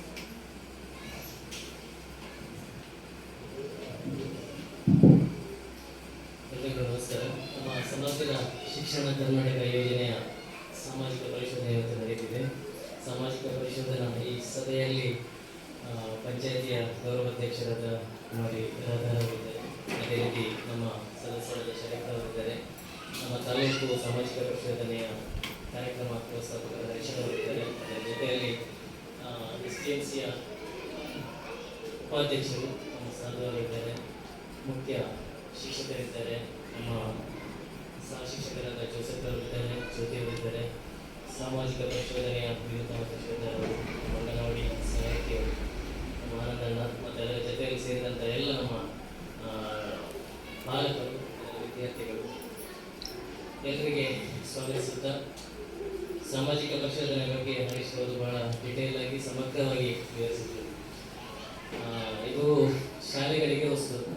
ನಮ್ಮ ಮುಖ್ಯ ಶಿಕ್ಷಕರು ಮತ್ತು ಸಹ ಶಿಕ್ಷಕರು ಇದ್ದಾರೆ, ಕೆಲಸದವರೆಲ್ಲ ಇದೇನಿದು ಹೊಸದಾಗಿ ಸಾಮಾಜಿಕ ಪರಿಶೋಧನೆ ಬಂದಿದೆ, ಎಲ್ಲ ಪಂಚಾಯತಿಗೆ ಇತ್ತು, ಈಗ ನಮಗೆ ಕೂಡ ಆಗಿದೆ ಅಂತೇಳಿ ಹೇಳುವಂಥ ಒಂದು ಮಾತು ನಿಮ್ಮಿಂದ ಅಂತೇಳಿ ಅಲ್ಲ, ಪ್ರತಿ ಶಾಲೆಯಿಂದ ಕೂಡ ಬರ್ತಾ ಇದೆ. ಯಾಕಂತ ಹೇಳಿದ್ರೆ ನಾವು ಸರ್ಕಾರಿ ವ್ಯವಸ್ಥೆಯಲ್ಲಿ ಸರ್ಕಾರ 1 ರೂಪಾಯಿ ಎಲ್ಲದೊಂದು ಖರ್ಚು ಮಾಡಿತ್ತು ಅಂತ ಹೇಳಿದ್ರೆ ಅದಕ್ಕೆ ಆ 1 ರೂಪಾಯಿಯನ್ನು ಹೇಗೆ ಖರ್ಚು ಮಾಡಿತು ಎಂಬುದರ ಬಗ್ಗೆ ನಿಮ್ಮ ಹತ್ರನೇ ಅಥವಾ ಈ ಶಾಲೆಗೆ ಸಂಬಂಧಪಟ್ಟವರು ಯಾರಿದ್ದಾರೆ ಅವರ ಹತ್ರನೇ ಆ ಒಂದು ಸಲಹೆ ಸೂಚನೆಯನ್ನು ತೆಗೆದು ಯಾವ ರೀತಿ ಖರ್ಚಾಗಿದೆ ಮತ್ತು ಈ ಶಾಲೆ ಯಾವ ರೀತಿಯಲ್ಲಿ ಸಮಗ್ರವಾಗಿ ಅಭಿವೃದ್ಧಿಯಾಗಿದೆ ಎಂಬುದರ ಮುಖಾಂತರ ನಿಮ್ಮ ಎದುರಲ್ಲಿ ಆ ವರದಿಯನ್ನು ಮಂಡನೆ ಮಾಡಿ ಅದಕ್ಕೆ ಒಪ್ಪಿಗೆ ತೆಗೆದುಕೊಳ್ಳುವಂಥದ್ದು. ಇದು ಈ ಬಾರಿಯಿಂದ ಪ್ರಾರಂಭವಾಗಿರುವಂಥದ್ದು. ಅದರ ಜೊತೆಯಲ್ಲಿ ಸಚಿವರು 2030 ತನಕ ಇಂಥ ಒಂದು ಪ್ರತಿ ವರ್ಷ ಕೂಡ ನಡೀತಿದೆ. ಅದರಿಂದ ಮೇಡಮ್ ಮುಖ್ಯೋಪಾಧ್ಯಾಯರು ಕೂಡ ಇನ್ನು ನೆಕ್ಸ್ಟ್ ಇಯರ್ ಬರುವಾಗ ಕೂಡ ಇದೇನಪ್ಪ ಇವರು ಬರ್ತಾ ಇದ್ದಾರೆ ಅಂತ ಹೇಳಿ ಹೇಳ್ತಿಲ್ಲ, ಪ್ರತಿ ವರ್ಷ ಕೂಡ ಇದಾಗುವಂಥದ್ದು. ಆದರೆ ಇಲ್ಲಿ ವಿಚಾರ ಏನಂತ ಹೇಳಿದ್ರೆ ಎಲ್ಲ ಬರುವಂಥವ್ರು ನಮ್ಮವರೇ, ಲೋಕಲ್. ಅದರಿಂದ ನೀವೇನು ಹೆದರುವಂಥದ್ದು ಅಥವಾ ಇನ್ನೇನಾಗ್ತದೆ ಅಂತ ಹೇಳಿ ಹೇಳುವಂಥದ್ದು, ಗಾಬರಿಗೊಳ್ಳುವಂಥದ್ದು ಏನಿಲ್ಲ ಅದರಲ್ಲಿ. ಸಮಗ್ರ ಶಿಕ್ಷಣ ಯೋಜನೆಯ ಬಗ್ಗೆ ನಮ್ಮ ಹರೀಶ್ ಅವರು ಬಹಳ ಸಮಗ್ರವಾಗಿ ಮಾತಾಡಿದರು. ಅದರಲ್ಲಿ ಹೇಳಿದ ರೀತಿಯಲ್ಲಿ ಸ್ವಲ್ಪ ಕಡಿಮೆ ಇದ್ದಾರೆ. ಆದರೆ ಎಲ್ಲ ಪರಿಸ್ಥಿತಿ ನಮಗೆ ಕೂಡ ಗೊತ್ತಿದೆ. ಪ್ರತಿ ಹಂತದಲ್ಲಿ ಕೂಡ ಸರ್ಕಾರಿ ಶಾಲೆ ಉಳಿಸ್ಬೇಕಂತೇಳಿ ನಾವು ಮಾತಾಡ್ತಾ ಬರ್ತೇವೆ ಹೊರಗಿನಿಂದ ಎಲ್ಲ. ಆದರೆ ಸರ್ಕಾರಿ ಶಾಲೆ ಉಳಿಸುವಂಥ ಸಂದರ್ಭದಲ್ಲಿ ಮೂಲಭೂತ ಸೌಕರ್ಯ ಆಗ್ಬೇಕಂತ ಹೇಳುವಂಥ ಸಂದರ್ಭದಲ್ಲಿ ಯಾರು ಇರುವುದಿಲ್ಲ, ಎಲ್ಲ ಕೈ ಎತ್ತು ಬಿಡ್ತಾರೆ ಅಂತ ಹೇಳಿ. ಹಾಗೆ ಉಳಿಬೇಕಂತ ಹೇಳಿದ್ರೆ ಯಾರು ಇರ್ಬೇಕು ಅಂತ ಹೇಳಿದ್ರೆ ನಮ್ಮ HM ಹೇಳಿದ್ರು, ಅಲ್ಲಿ ವಾಸುದೇವ ನಾಯ್ಕ ಇರ್ಬೋದು ಅಥವಾ ಬೇರೆ ಬೇರೆ ನಮ್ಮ ಪುರುಷೋತ್ತಮರು ಇರ್ಬೋದು ಅಥವಾ ಇಲ್ಲಿರುವಂಥ ಅಧ್ಯಕ್ಷರು ಸದಸ್ಯರು ಇರ್ಬೋದು, ಎಲ್ಲರೂ ಕೂಡ ಸಹಕಾರ ಇದ್ರೆ ಮಾತ್ರ ಉಳಿಬಹುದು ಅಂತೇಳಿ. ಆದರೆ ಸರ್ಕಾರ ಮಾತ್ರ ಏನು ಹೇಳಿದ್ರು ಏನು ಮಾಡಿದ್ರು ಅದರ ಒಂದು ದೃಷ್ಟಿಕೋನ ಏನಿದೆ, ಅದರ ಒಂದು ಮಾರ್ಗದರ್ಶನ ಏನಿದೆ ಖಂಡಿತ ಅದರ ಮುಖಾಂತರ ನಡೀತಿದೆ. ಯಾಕಂತ ಹೇಳಿದ್ರೆ ಈ ನಮ್ಮ ಮೂಡಬಿದ್ರೆ ಪ್ರದೇಶದಲ್ಲಿ ಸರ್ಕಾರಿ ಶಾಲೆ ಒಂದು ಹಂತ ಇದ್ರೆ ಅದರ ಜೊತೆಯಲ್ಲಿ ನಮ್ಮ ಖಾಸಗಿ ಶಾಲೆಗಳ ಪೈಪೋಟಿ ಕೂಡ ಬಹಳ ಇದೆ. ನನ್ನ ಅಧ್ಯಕ್ಷರ ಹತ್ರ ಮಾತಾಡ್ತಿದ್ದೆ, ಇಲ್ಲಿ ಈ ರೋಡಲ್ಲಿ ಬೆಳಿಗ್ಗೆ ಒಂದು 8 ರಿಂದ 9 ಗಂಟೆ ತನಕ ಓಡಾಡಿದರೆ ಎಲ್ಲ ಪ್ರೈವೇಟ್ ಶಾಲೆಯ ಬಸ್ಸುಗಳೇ ಓಡಾಡ್ತಿರ್ತದೆ. ಅಂದರೆ ಅತಿ ಕಡಿಮೆಗೆ ಮತ್ತು ಮಕ್ಕಳನ್ನ ಮನೆಯಿಂದಲೇ ಕರ್ಕೊಂಡು ಹೋಗುವಂಥ ವ್ಯವಸ್ಥೆ ಈ ನಮ್ಮ ಖಾಸಗಿ ಶಾಲೆಯಲ್ಲಿ ಇದೆ. ಆದರೆ ನಮ್ಮ ಸರ್ಕಾರಿ ಶಾಲೆಯ ವಿದ್ಯಾರ್ಥಿಗಳು ಕೂಡ ಅದಕ್ಕೆ ಹೊಂದಿಕೊಂಡು ಅಥವಾ ಎಲ್ಲೂ ಕೂಡ ಸರ್ಕಾರಿ ಶಾಲೆ ನೀಡುವಂತಹ ಫೆಸಿಲಿಟಿ ಅಥವಾ ಸೌಲಭ್ಯ ಏನಿದೆ ಅದಕ್ಕೆ ಕಡಿಮೆಯಾಗದ ರೀತಿಯಲ್ಲಿ ನಾವು ಕೂಡ ಸರ್ಕಾರ ಕೊಡುವಂತಹ ಸೌಲಭ್ಯವನ್ನು ಉಪಯೋಗಿಸಿಕೊಳ್ಬೇಕು ಎಂಬುದು ಒಂದು ಮೂಲ ಉದ್ದೇಶ. ಆದ್ದರಿಂದ ಸಮಗ್ರ ಶಿಕ್ಷಣ ಕರ್ನಾಟಕ ಯೋಜನೆ ಏನಿದೆ ಇದರ ಮುಖ್ಯವಾಗಿ ಒಂದು 5 ಅಂಶಗಳನ್ನು ಇದು ಒಳಗೊಂಡಿದೆ. ಇದರ ಬಗ್ಗೆ ಏನಂತ ಹೇಳಿದ್ರೆ ಇನ್ಕ್ಲೂಸಿವ್ ಆಲ್ ಅಂತ ಹೇಳಿ, ಅಂದ್ರೆ ಎಲ್ಲರನ್ನ ಒಳಗೊಂಡಿರುವಂತದ್ದು ಅಂತ ಹೇಳಿದ್ರೆ. ಹಾಗಾದ್ರೆ ಅಲ್ಲಿ ವರದಿ ಮಂಡನೆ ಮಾಡುವಾಗ ಹೇಳಿದ್ರು ಒಂದು ವಿಶೇಷ ಚೇತನ ಮಕ್ಕಳು ಕೂಡ ಇದ್ದಾರೆ ಅಂತ ಹೇಳಿ. ಅದೇ ನಾವು ಪ್ರೈವೇಟ್ ಶಾಲೆಗೆ ಸೇರಿಸಿದ್ರೆ ವಿಶೇಷ ಚೇತನ ಮಕ್ಕಳನ್ನ ಸೇರಿಸಬೇಕು ಅಂತ ಹೇಳಿ ಸರಿ, ಸರ್ಕಾರದ ಆದೇಶ ಇದ್ರೂ ಕೂಡ ಅವರು ಕೆಲವೊಮ್ಮೆ ಅದನ್ನ ನೆಗ್ಲೆಕ್ಟ್ ಮಾಡುವಂತದ್ದು ಕೂಡ ನೋಡ್ತೇವೆ. ಆದರೆ ಈ ಸಮಗ್ರ ಶಿಕ್ಷಣದಲ್ಲಿ ಈ ವ್ಯವಸ್ಥೆ ಬಂದಂತ ಸಂದರ್ಭದಲ್ಲಿ ಎಲ್ಲರಿಗೂ ಶಿಕ್ಷಣ ಸಿಗಬೇಕು ಅಂತ ಹೇಳಿ ಅಲ್ಲಿ ಶ್ರೀಮಂತ ಇರ್ಬೋದು, APL ಇರ್ಬೋದು, BPL ಇರ್ಬೋದು ಅಥವಾ ದೊಡ್ಡ IT ರಿಟರ್ನ್ಸ್ ಮಾಡೋರು ಇರ್ಬೋದು ಅಥವಾ GST ಕಟ್ಟೋರು ಇರ್ಬೋದು, ಇಲ್ಲಿ ಯಾವುದು ಕೂಡ ನೋಡ್ಲಿಕ್ಕಿಲ್ಲ. ಇಲ್ಲಿ ಶಿಕ್ಷಣ ಎಂಬುದು ಪ್ರತಿಯೊಬ್ಬರ ಮೂಲಭೂತ ಹಕ್ಕು, ಆದ್ದರಿಂದಾಗಿ ಇದನ್ನ ಕೊಡಲೇಬೇಕು ಎಂದು ಹೇಳುವಂತ ಕೂಡ ವ್ಯವಸ್ಥೆ. ಆದ್ದರಿಂದ ಇಲ್ಲಿ ಸಮಗ್ರ ಶಿಕ್ಷಣದಲ್ಲಿ ಬರುವಂತದ್ದು ಪ್ರಥಮವಾಗಿ ಬರುವಂತದ್ದು ಇನ್ಕ್ಲೂಸಿವ್ ಆಲ್ ಅಂತ ಹೇಳಿ, ಅಂದ್ರೆ ಎಲ್ಲರನ್ನ ಒಳಗೊಂಡಿರುವಂತದ್ದು ಶಿಕ್ಷಣ ಅಂತ ಹೇಳಿ. ಎರಡನೇದು ಬಹಳ ಮುಖ್ಯವಾಗಿ ಬರುವಂತದ್ದು ಇಲ್ಲಿ ಇನ್ಫ್ರಾಸ್ಟ್ರಕ್ಚರ್ ಡೆವಲಪ್ಮೆಂಟ್ ಅಂತ ಹೇಳಿ. ಅಂದ್ರೆ ನಮ್ಮ ಮುಖ್ಯ ಶಿಕ್ಷಕರು ಹೇಳಿದ್ರು ಬೇರೆ ಬೇರೆ ಸೌಲಭ್ಯಗಳ ಬಗ್ಗೆ ಅಥವಾ ನಮ್ಮ SDMCಯ ಉಪಾಧ್ಯಕ್ಷರು ಕೂಡ ಹೇಳಿದ್ರು, ನೀರಿನ ಕೊರತೆ ಇರ್ಬೋದು, ಶಿಕ್ಷಕರ ಕೊರತೆ ಇರ್ಬೋದು, ಅಥವಾ ಒಟ್ಟು ಮೂಲಭೂತ ಸೌಕರ್ಯ ಏನಿದೆ ಅದರ ಒಂದು ನ್ಯೂನ್ಯತೆಯ ಬಗ್ಗೆ. ಆದ್ದರಿಂದ ಅದನ್ನ ಕೂಡ ಡೆವಲಪ್ ಮಾಡಬೇಕು ಎಂಬುದು ಸರ್ಕಾರದ ಈ ಸಮಗ್ರ ಶಿಕ್ಷಣದ ಒಂದು ಅಂಶಗಳಲ್ಲಿ ಒಂದು. ಅಂದ್ರೆ ಇಲ್ಲಿ ಮುಖ್ಯವಾಗಿ ಬೇಕಾಗಿರುವಂತಹ ಮಕ್ಕಳಿಗೆ ಬೇಕಾದಂತಹ ಸೌಕರ್ಯ ಏನಿದೆ ಅದನ್ನ ಕೊಡಬೇಕಾಗಿದ್ದು ಕೂಡ ಜವಾಬ್ದಾರಿ. ಇನ್ನು ಮೂರನೇದು ಗುಣಮಟ್ಟದ ಸುಧಾರಣೆ ಮಾಡಬೇಕು ಅಂತ ಹೇಳಿ. ಗುಣಮಟ್ಟದ ಸುಧಾರಣೆ ಹೇಗೆ ಮಾಡಬೇಕಂತ ಹೇಳಿದ್ರೆ ಮಕ್ಕಳನ್ನ ಕೇವಲ ಶಿಕ್ಷಣದಲ್ಲಿ ಮಾತ್ರ ತೊಡಗಿಸಿಕೊಳ್ಳೋದಲ್ಲ, ಅದರ ಜೊತೆಯಲ್ಲಿ ಬೇರೆ ಬೇರೆ ಪಠ್ಯೇತರ ಚಟುವಟಿಕೆಗಳಲ್ಲಿ ಕೂಡ ತೊಡಗಿಸಿಕೊಳ್ಳೋದು ಅಂತ ಹೇಳಿ. ಈಗ ಪ್ರತಿಭಾ ಕಾರಂಜಿ ಇರ್ಬೋದು ಅಥವಾ ಬೇರೆ ಬೇರೆ ಸ್ಪರ್ಧೆಗಳಿರ್ಬೋದು, ಸರ್ಕಾರದ ಮಟ್ಟದಲ್ಲಿ ನಡೆಯುವಂತಹ ಸ್ಪರ್ಧೆ ಇರ್ಬೋದು, ನಮ್ಮ ಶಾಲೆಯ ಮಕ್ಕಳನ್ನ ಅದಕ್ಕೆ ತಯಾರು ಮಾಡಿ ಅವರನ್ನ ಆ ಒಂದು ಸ್ಪರ್ಧೆಗೆ ಒಡ್ಡುವಂಥದ್ದು. ಆದ್ದರಿಂದ ಅವರು ಹರೀಶ್ ಅಂತ ಹೇಳಿದ್ರು ಕರೆಕ್ಟ್ ಆಗಿ 12ನೇ ಕ್ಲಾಸಿಗೆ ಅಥವಾ PUC ಗೆ ಬರುವಾಗ ಅವರು ಯಾವ ರೀತಿಯಲ್ಲಿ ವೃತ್ತಿಪರತೆ ಹೊಂದಿರಬೇಕು ಅಂತ ಹೇಳಿದ್ರೆ ಖಾಸಗಿ ಶಾಲೆಯವರಿಗೆ ಪೈಪೋಟಿ ನೀಡುವ ರೀತಿಯಲ್ಲಿ, ಇವರು ಸರ್ಕಾರಿ ಶಾಲೆಯಲ್ಲಿ ಓದಿದ್ರೂ ಕೂಡ ಅಷ್ಟು ಒಂದು ಪ್ರಬಲವಾಗಿ ಇವನಿದ್ದಾನೆ ಅಥವಾ ಇವನಿಗೆ ಟ್ರೈನಿಂಗ್ ಕೊಟ್ಟಿದೆ ಎನ್ನುವ ರೀತಿಯಲ್ಲಿ ಇದು ಇರಬೇಕು, ಈ ಒಂದು ವ್ಯವಸ್ಥೆ ಇರಬೇಕು ಎನ್ನುವಂತ ರೀತಿಯಲ್ಲಿ ಈ ಸಮಗ್ರ ಶಿಕ್ಷಣ ಯೋಜನೆ ಇದೆ. ಆದ್ದರಿಂದ ಇಲ್ಲಿ ಕೇವಲ ಶಿಕ್ಷಣ ಮಾತ್ರ ಅಲ್ಲ, ಅದರ ಜೊತೆಯಲ್ಲಿ ಆಟ ಇರಬಹುದು ಅಥವಾ ಬೇರೆ ಬೇರೆ ಪಠ್ಯೇತರ ಚಟುವಟಿಕೆಗಳನ್ನು ಕೂಡ ನಡೆಸಿಕೊಳ್ಬಹುದು ಅನ್ನೋದು ಕೂಡ ಬಹಳ ಮುಖ್ಯ. ಇನ್ನು ಇಲ್ಲಿ ಇರುವಂತಹ ಶಿಕ್ಷಕರಿಗೆ ಏನಾಗಿದೆ ಅಂತ ಹೇಳಿದ್ರೆ ಟ್ರೈನಿಂಗ್ ಕೊಡುವಂಥದ್ದು ಅಥವಾ ಸರ್ಕಾರ ಅವರಿಗೆ ಒಂದು ಯಾವ ರೀತಿಯಲ್ಲಿ ಶಿಕ್ಷಣ ಕೊಡಬೇಕು ಅಥವಾ ಮಕ್ಕಳಿಗೆ ವಿದ್ಯೆ ಕೊಡಬೇಕಂತ ಹೇಳುವಂಥ ಸಂದರ್ಭದಲ್ಲಿ ಅವರಿಗೆ ಬೇರೆ ಬೇರೆ ತರಬೇತಿಗಳನ್ನ ಕೊಡ್ತಾ ಇದ್ದಾರೆ. ಅದು ಎಲ್ಲರಿಗೆ ಈಗ ಇರುವಂತಹ ಶಿಕ್ಷಕರಿಗೆ ಕೂಡ ಗೊತ್ತಿದೆ. ಆದ್ದರಿಂದ ಇಲ್ಲಿ ಪಾಲಕರಿದ್ದಾರೆ. ಯಾಕಂತ ಹೇಳಿದ್ರೆ ಇಲ್ಲಿ ಬರುವಂತ ಶಿಕ್ಷಕರು ನಮ್ಮ ಸರ್ಕಾರಿ ಶಾಲೆಯಲ್ಲಿ ಬರುವಂತ ಶಿಕ್ಷಕರು ಯಾರು ಅಂತ ಹೇಳಿದ್ರೆ ಅಲ್ಲಿ ಒಂದು ಪೋಸ್ಟ್ ಇರಬಹುದು, ಆದ್ರೆ ಒಂದು ಪೋಸ್ಟ್ಗೆ ಏನೋ ಒಂದು ಅರ್ಜಿ ಹಾಕುವಂತ ಸಂದರ್ಭದಲ್ಲಿ ಅದಕ್ಕೊಂದು 1 ಲಕ್ಷ 2 ಲಕ್ಷ ಅರ್ಜಿಯನ್ನು ನಾವು ನೋಡ್ತೇವೆ ನಾವು. ಅಂದ್ರೆ ಅವರನ್ನು ಯಾವ ರೀತಿಯಲ್ಲಿ ಪ್ರಿಪೇರ್ ಮಾಡ್ತಾರೆ ಅಂತ ಹೇಳಿದ್ರೆ ಈಗಿನ ವ್ಯವಸ್ಥೆಯಲ್ಲಿ ಅವರ ಒಂದು B.Ed ಅಥವಾ TCH ಮಾರ್ಕ್ ಇರ್ಬೋದು, ಅವರ ಒಂದು ಪದವಿಯ ಮಾರ್ಕ್ ಇರ್ಬೋದು, ಅವರ ಒಂದು CET ಯಲ್ಲಿ ಗಳಿಸಿದಂತ ಮಾರ್ಕ್ ಇರ್ಬೋದು, ಆ ನಂತರ ಅದನ್ನೆಲ್ಲ ಕಂಪೇರ್ ಮಾಡಿ ಸೇರಿಸಿ ಯಾರಿಗೆ ಹೈಯೆಸ್ಟ್ ಮಾರ್ಕ್ ಬಂದಿದೆ ಅವರನ್ನು ಒಂದು ಸೆಲೆಕ್ಷನ್ ಮಾಡುವಂತ ಒಂದು ವ್ಯವಸ್ಥೆ. ಆದ್ದರಿಂದ ಇಲ್ಲಿ ಇರುವಂತ ಟೀಚರ್ಸ್ ಏನಿದ್ದಾರೆ, HM ಇರ್ಬೋದು, ಸಹ ಶಿಕ್ಷಕರು ಇರ್ಬೋದು ಅಥವಾ ನಮ್ಮ ಅತಿ ಶಿಕ್ಷಕರು ಇರ್ಬೋದು, ಎಲ್ಲರೂ ಕೂಡ ನಮ್ಮ ಖಾಸಗಿ ಶಾಲೆಯ ಟೀಚರ್ಸ್ಗಿಂತ ಹೈ ಕ್ವಾಲಿಫೈಡ್ ಮತ್ತು ವೆಲ್ ಟ್ರೈನ್ಡ್ ಅವರು ಇಲ್ಲಿ ಬಂದಿರ್ತಾರೆ. ಆದ್ದರಿಂದ ಇದರ ಈ ಸಮಗ್ರ ಶಿಕ್ಷಣದ ಯೋಜನೆಯ ಉದ್ದೇಶ ಕೂಡ ಅದೇ ಆಗಿರ್ತದೆ. ಇನ್ನು ಕೊನೆಯದಾಗಿ ಇಲ್ಲಿ ನೀವೆಲ್ಲ ಬಂದಿದ್ದೀರಿ, ಇಲ್ಲಿ ಕಮ್ಯುನಿಟಿ ಇನ್ವಾಲ್ವ್ಮೆಂಟ್ ಆಗಬೇಕು ಅಂತ ಹೇಳಿ. ಅಂದ್ರೆ ಕಮ್ಯುನಿಟಿ ನೀವಿದ್ದರೆ ಈ ಶಾಲೆ, ಇಲ್ಲಿ ಇರುವಂತಹ ಸಂಘ ಸಂಸ್ಥೆಗಳಿರ್ಬೋದು. ಈಗ ವಾಸುದೇವ ನಾಯಕ ಅವರು ಹೆಸರು ಹೇಳಿದ್ರು. ಆಕ್ಚುಲಿ ವಾಸುದೇವ ನಾಯಕ ನನ್ಗೆ ಗೊತ್ತಿಲ್ಲ ಇಲ್ಲಿ ಹಳೆ ವಿದ್ಯಾರ್ಥಿ ಅಂತ ಹೇಳಿ, ಆದ್ರೆ ಏನೂ ಇಲ್ಲದ ವ್ಯಕ್ತಿ ಕೂಡ ಇಲ್ಲಿ ಒಂದು ಬಂದು ಇಲ್ಲಿ ಸಹಾಯ ಮಾಡ್ತಾರೆ ಅಂತ ಹೇಳಿದ್ರೆ ಇಲ್ಲಿ ನಮ್ಮ ಈ SDMCಯ ಮೇಲುಸ್ತುವಾರಿ ಇರ್ಬೋದು, ನಮ್ಮ HM ಇರ್ಬೋದು, ಅವರನ್ನು ಹಿಡ್ಕೊಂಡು ಈ ಒಂದು ಶಾಲೆಯ ಅಭಿವೃದ್ಧಿಯನ್ನು ಮಾಡ್ತಿದ್ದಾರೆ. ಅಂದ್ರೆ ಇಲ್ಲಿ ಈ ಸಮಗ್ರ ಶಿಕ್ಷಣದ ಮೂಲ ಉದ್ದೇಶ ಕೂಡ ಅಷ್ಟೇ. ಇಲ್ಲಿ ಸಂಘ ಸಂಸ್ಥೆಗಳಿರ್ಬೋದು ಅಥವಾ ಬೇರೆ ಬೇರೆ ರೀತಿಯ ಸಂಸ್ಥೆಗಳಿರ್ಬೋದು, NGOಗಳಿರ್ಬೋದು ಅಥವಾ ನಮ್ಮ ಸಾರ್ವಜನಿಕರಿರ್ಬೋದು, ಇಲ್ಲಿ ನಮ್ಮ ಬಹಳ ಪುರಾತನ ದೇವಸ್ಥಾನ ಇದೆ, ಅದರ ಒಂದು ಆಡಳಿತ ಮಂಡಳಿಯ ಜೊತೆಯಲ್ಲಿ ನಿಕಟ ಸಂಬಂಧ ಇರ್ಬೋದು, ಎಲ್ಲವನ್ನ ಒಟ್ಟು ಸೇರಿಸಿ ಈ ಶಾಲೆಯನ್ನು ಅಭಿವೃದ್ಧಿಪಡಿಸುವುದು ಇದನ್ನೇ ಒಂದು ಮೂಲ ಉದ್ದೇಶ ಕೂಡ ಅಷ್ಟೇ. ಅಂದರೆ ಇನ್ವಾಲ್ವ್ಮೆಂಟ್, ನಮ್ಮ ಪಬ್ಲಿಕ್ ಅನ್ನ ಇನ್ವಾಲ್ವ್ಮೆಂಟ್ ಮಾಡುವುದು ಅಂತೇಳಿ. ಈ ಇಂಥ ಒಂದು ಅಂಶಗಳು ಏನಿದೆ ಇದು ಎಲ್ಲ ಸಮಗ್ರ ಶಿಕ್ಷಣದಲ್ಲಿ ಇರುವಂತದ್ದು. ಇಲ್ಲಿ ಮೂಲ ಉದ್ದೇಶ ಇಷ್ಟೇ, ಅಂದ್ರೆ ಪ್ರತಿ ಮಗುವಿಗೆ ಕೂಡ ಒಂದು ಶಿಕ್ಷಣ ಕೊಡ್ಬೇಕು. ಹೇಗೆ ಶಿಕ್ಷಣ ಕೊಡ್ಬೇಕು ಅಂತ ಹೇಳಿದ್ರೆ ಅವನ ಏಜ್ ಮೇಲ್ಗಡೆ, ಅವನ ಒಂದು ವಯಸ್ಸಿನ ಮೇಲ್ಗಡೆ ಕೊಡ್ಬೇಕು ಅಂತೇಳಿ. ಅಂದ್ರೆ ಅವನ ಯಾವ ವಯಸ್ಸಿಗೆ ಯಾವ ತರಗತಿಯಲ್ಲಿ ಇರಬೇಕು ಎಂಬುದರ ಒಂದು ಸ್ಥೂಲ ಪರಿಚಯವನ್ನು ಕೂಡ ಈ ಸಮಗ್ರ ಶಿಕ್ಷಣ ಒಳಗೊಂಡಿದೆ. ಆದ್ದರಿಂದ ನಮ್ಮ ಇವತ್ತಿನ ಈ ಶಾಲೆಯಲ್ಲಿ ನಡೆದಂತ ವರದಿ ಏನು ಕೂಡ ನ್ಯೂನತೆ ಇಲ್ಲದೆ ಕೆಲವು ಒಳ್ಳೆಯ ಅಭಿಪ್ರಾಯಗಳನ್ನ ನೀಡಿದೆ. ಸರ್ಕಾರಿ ಶಾಲೆಗೆ ಮಕ್ಕಳಿಲ್ಲ ಎಂಬುದು ಪ್ರತಿಯೊಬ್ಬರ ಪ್ರತಿ ಶಾಲೆಯಲ್ಲಿ ಕೂಡ ಸಮಸ್ಯೆ ಉಂಟು. ಅದರಿಂದ ಈ ಶಾಲೆಯ ಸಮಸ್ಯೆ ಮಾತ್ರ ಅಲ್ಲ, ಪ್ರತಿ ಶಾಲೆಯ ಸಮಸ್ಯೆ. ಆದರೆ ಸರ್ಕಾರ ಕೊಡುವಂತ ವ್ಯವಸ್ಥೆ ಏನಿದೆ ಅದನ್ನ ಸಮಗ್ರವಾಗಿ ನಿರ್ವಹಣೆ ಮಾಡುವುದು ಕೂಡ ನಮ್ಮ ಈ ಶಾಲೆಯ ಕರ್ತವ್ಯ. ಆದ್ದರಿಂದ ಇಲ್ಲಿ ಎಲ್ಲೂ ಕೂಡ ಲೋಪದೋಷಗಳು, ಅದು 49,500 ರೂಪಾಯಿ ಒಂದು ಅನುದಾನ ಬಂದಿದೆ, ಅದು ಕೂಡ ಪರಿಣಾಮಕಾರಿಯಾಗಿ ಅನುಷ್ಠಾನ ಆಗಿದೆ ಮತ್ತು ವ್ಯಯ ಮಾಡಿದ್ದೀರಿ ನೀವು. ಇನ್ನು ನೀವು ಕೊಡುವಂತ ಸಮಸ್ಯೆಗಳೇನಿದೆ ಅಥವಾ ನೀವು ನೀಡುವಂತ ಸಲಹೆ ಏನಿದೆ ಅದನ್ನು ಖಂಡಿತವಾಗಿಯೂ ನಮ್ಮ ಸಿಬ್ಬಂದಿಗಳು ಅದನ್ನ ನೋಟ್ ಮಾಡ್ತಾರೆ ಮತ್ತು ಅದನ್ನ ವರದಿಯನ್ನ ಸರ್ಕಾರಕ್ಕೆ ಕೂಡ ಸಲ್ಲಿಸ್ತೇವೆ. ನೀವು ಹೇಳಿರುವಂತದ್ದು ನೀರಿನ ಸಮಸ್ಯೆ ಇರ್ಬೋದು, ಬಟ್ ಪಂಚಾಯತ್ ನೀರು ಬರ್ತದೆ, ಆದ್ರೆ ಹೊಸದಾಗಿ ಒಂದು ಬೋರ್ವೆಲ್ ಒಂದು ವ್ಯವಸ್ಥೆ ಅದು ಕೂಡ ನಾವು ಮಾತಾಡಿದ್ದೇವೆ. ಆದ್ರೆ ಅದು ಪಂಚಾಯತಿಗೆ ಬಿಟ್ಕೊಳ್ತೇವೆ, ನಾವು ಅದಕ್ಕೆ ಇಂಟರ್ಫಿಯರ್ ಇಲ್ಲ, ನಾವು ಸಲಹೆ ಕೊಡ್ಬೋದು ಅಷ್ಟೇ. ಆ ನಂತರ ನೀವು ಹೇಳಿರುವಂತಹ ಶಿಕ್ಷಕರ ಸಮಸ್ಯೆ ಇರ್ಬೋದು, ಅದು ಪ್ರತಿ ಶಾಲೆಯಲ್ಲಿ ಕೂಡ ಇದ್ದದ್ದೇ, ಅದಕ್ಕೋಸ್ಕರನೇ ಅತಿಥಿ ಶಿಕ್ಷಕರನ್ನ ಕೂಡ ನೇಮಕ ಮಾಡಿದ್ದಾರೆ. ಇನ್ನು ಸಣ್ಣ ಪುಟ್ಟ ಸಮಸ್ಯೆಗಳಿದ್ರೂ ಕೂಡ ಅದು ಪಬ್ಲಿಕ್ ಅನ್ನ ಇನ್ವಾಲ್ವ್ಮೆಂಟ್ ಮಾಡಿ ಅದನ್ನ ಡೆವಲಪ್ ಮಾಡುವಂಥದ್ದು ಅಂತೇಳಿ ಅದನ್ನ ನಾವು 2-3 ಪಾಯಿಂಟ್ಗಳನ್ನ ಇಲ್ಲಿ ಬರ್ಕೊಂಡಿದ್ದೇವೆ.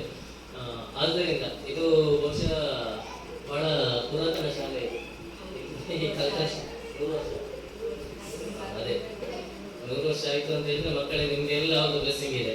ಯಾಕಂದ್ರೆ ಕಲ್ತವನ್ನೆಲ್ಲ ಈಗ ಒಳ್ಳೊಳ್ಳೆ ಹುದ್ದೆಯಲ್ಲಿ ಅಥವಾ ಉತ್ತಮ, ನಾವು ಹುದ್ದೆ ಅಂತ ಹೇಳಿಕ್ಕೆ ಹೋಗುದಿಲ್ಲ, ನಾವೊಂದು ಸಮಾಜಕ್ಕೆ ಆಸ್ತಿ ಅಂದ್ರೆ ಅದೇ ಒಂದು ಕೊಡುವಂತ ಒಂದು ಎಜುಕೇಶನ್ ಕೊಡುವಂತ ನಮ್ಮೊಂದು ಮೌಲ್ಯ ಅಂತ ಹೇಳಿ ಹೇಳುತ್ತಾ ಇವತ್ತಿನ ಈ ಸಭೆಗೆ ನಮಗೆ ಅಧ್ಯಕ್ಷರು ಕೂಡ ಬಂದಿದ್ದಾರೆ. ಅಧ್ಯಕ್ಷರು ಬಂದಿದ್ದಾರೆ ಅಂತ ಹೇಳಿದ್ರೆ ಈ ಸಮಸ್ಯೆಗಳ ಬಗ್ಗೆ ಅರಿವು ಅವರಿಗೆ ಕೂಡ ಇರ್ತದೆ. ಒಂದು ಸಮಸ್ಯೆಗೆ ಪರಿಹಾರವನ್ನು ಕೂಡ ಕಂಡುಹಿಡಿಯಲಿಕ್ಕೆ ಅವರಿಂದ ಸಾಧ್ಯ ಅಂತ ಹೇಳಿ ಹೇಳುತ್ತಾ, ಅದರ ಜೊತೆಯಲ್ಲಿ ನಮ್ಮ ಸದಸ್ಯರು ಕೂಡ ಇದ್ದಾರೆ, ಶರೀಫರು. ಅವರು ಕೂಡ ಏನಾದ್ರೆ ಈ ವಾರ್ಡಿಗೆ ಸಂಬಂಧಪಟ್ಟಂತೆ ಅವರಿಗೆ ಸಿಗುವಂತ ಒಂದು ಅನುದಾನ ಇರ್ಬೋದು ಅಥವಾ ಅವರ ಒಂದು ವೈಯಕ್ತಿಕ ವರ್ಚಸ್ಸಿನಿಂದ ಸಿಗುವಂತಹ ಒಂದು ಹಣದಿಂದ ಇಲ್ಲಿ ಕೂಡ ಒಂದು ಡೆವಲಪ್ ಮಾಡಿದ್ದಾರೆ. ಖಂಡಿತವಾಗಿ STMC ಉಪಾಧ್ಯಕ್ಷರಿದ್ದಾರೆ. ಎಲ್ಲರನ್ನ ಸೇರಿಸಿ ಈ ಶಾಲೆ ಅಭಿವೃದ್ಧಿಯಾಗಲಿ.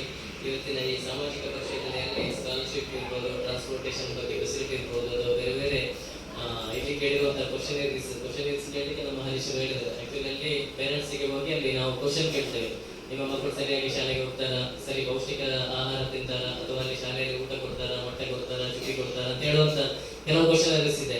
ಆದರೆ ಇಲ್ಲಿ ಈ ಶಾಲೆಯ ಪರಿಸ್ಥಿತಿ ನಮಗೂ ಕೂಡ ಅರ್ಥ ಆಗಿಲ್ಲ. ಅದರಿಂದ ಹೆಚ್ಚು ಅದನ್ನ ಕೆದಕಲಿಕ್ಕೆ ಹೋಗುದಿಲ್ಲ. ನಾವು ಎಲ್ಲರೂ ಕೂಡ ಸುಸೂತ್ರವಾಗಿ ಇದೆ ಅಂತ ಹೇಳಿ ಹೇಳುತ್ತಾ, ಮತ್ತೆ ಸಂಬಂಧಪಟ್ಟಂತೆ ಈ ನಿರ್ವಹಣೆ ಮಾಡಿದಂತ ರಿಜಿಸ್ಟ್ರಿ ಇದೆ, ಕಡತಗಳಿದೆ, ಇನ್ನೂ ಕೂಡ ಪರಿಣಾಮಕಾರಿ ಅದನ್ನು ಅನುಷ್ಠಾನ ಆಗಿ ಒಳ್ಳೆ ರೀತಿಯಲ್ಲಿ ಮೇಂಟೈನ್ ಮಾಡಿ ಅದು ನಿರ್ವಹಣೆ ಮಾಡಿ ಅಂತ ಹೇಳಿ ಹೇಳುತ್ತಾ, ಈ ಶಾಲೆಗೆ ಸರ್ಕಾರದಿಂದ ಸಿಗುವಂತ ಇನ್ನೂ ಕೂಡ ಗ್ರಾಂಟ್ ಏನಿದೆ ಉತ್ತಮ ರೀತಿಯಲ್ಲಿ ವ್ಯಯ ಆಗಲಿ ಅಂತೇಳಿ ಹೇಳುತ್ತಾ, ಭಾಗವಹಿಸಿದಂಥ ಎಲ್ಲ ನಮ್ಮ ಪಾಲಕರು ಮತ್ತೆ ಗ್ರಾಮಸ್ಥರು, ನಮ್ಮ ವಿದ್ಯಾರ್ಥಿಗಳಿಗೆ ಮತ್ತು ವೇದಿಕೆಯಲ್ಲಿದ್ದ ಎಲ್ಲ ಗಣ್ಯರಿಗೆ ಮತ್ತೊಮ್ಮೆ ಸ್ವಾಗತಿಸುತ್ತಾ ಅಭಿನಂದಿಸುತ್ತಾ ಮಾತನಾಡಿಸ್ತೇನೆ.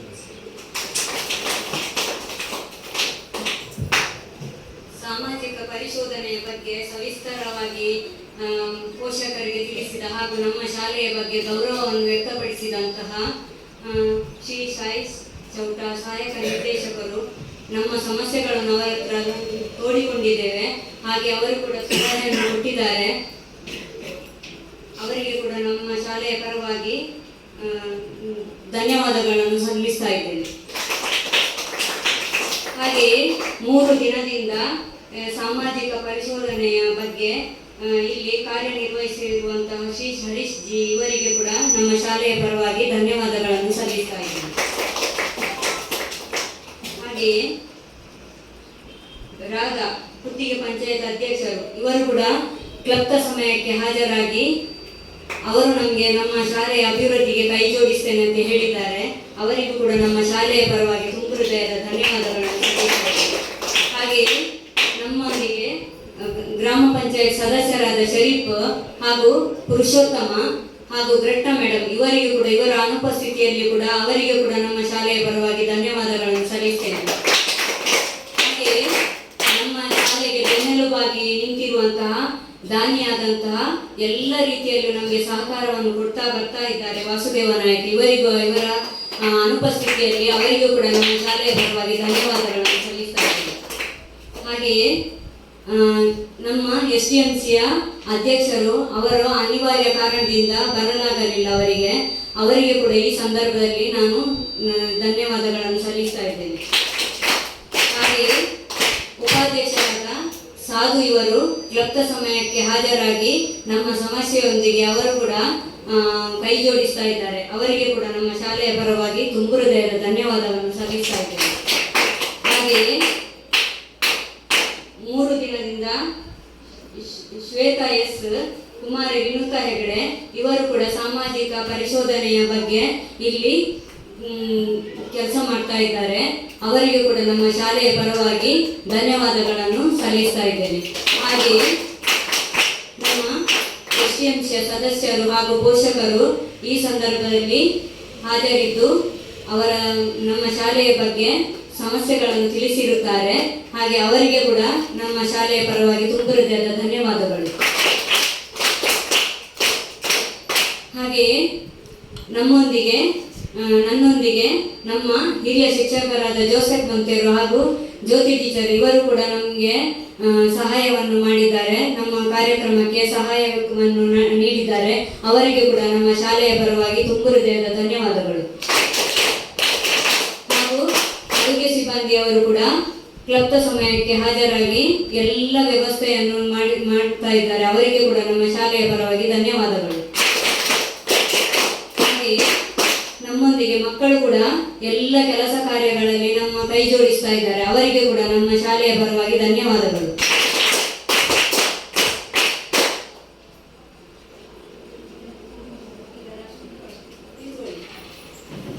ರಾಷ್ಟ್ರಗೀತೆ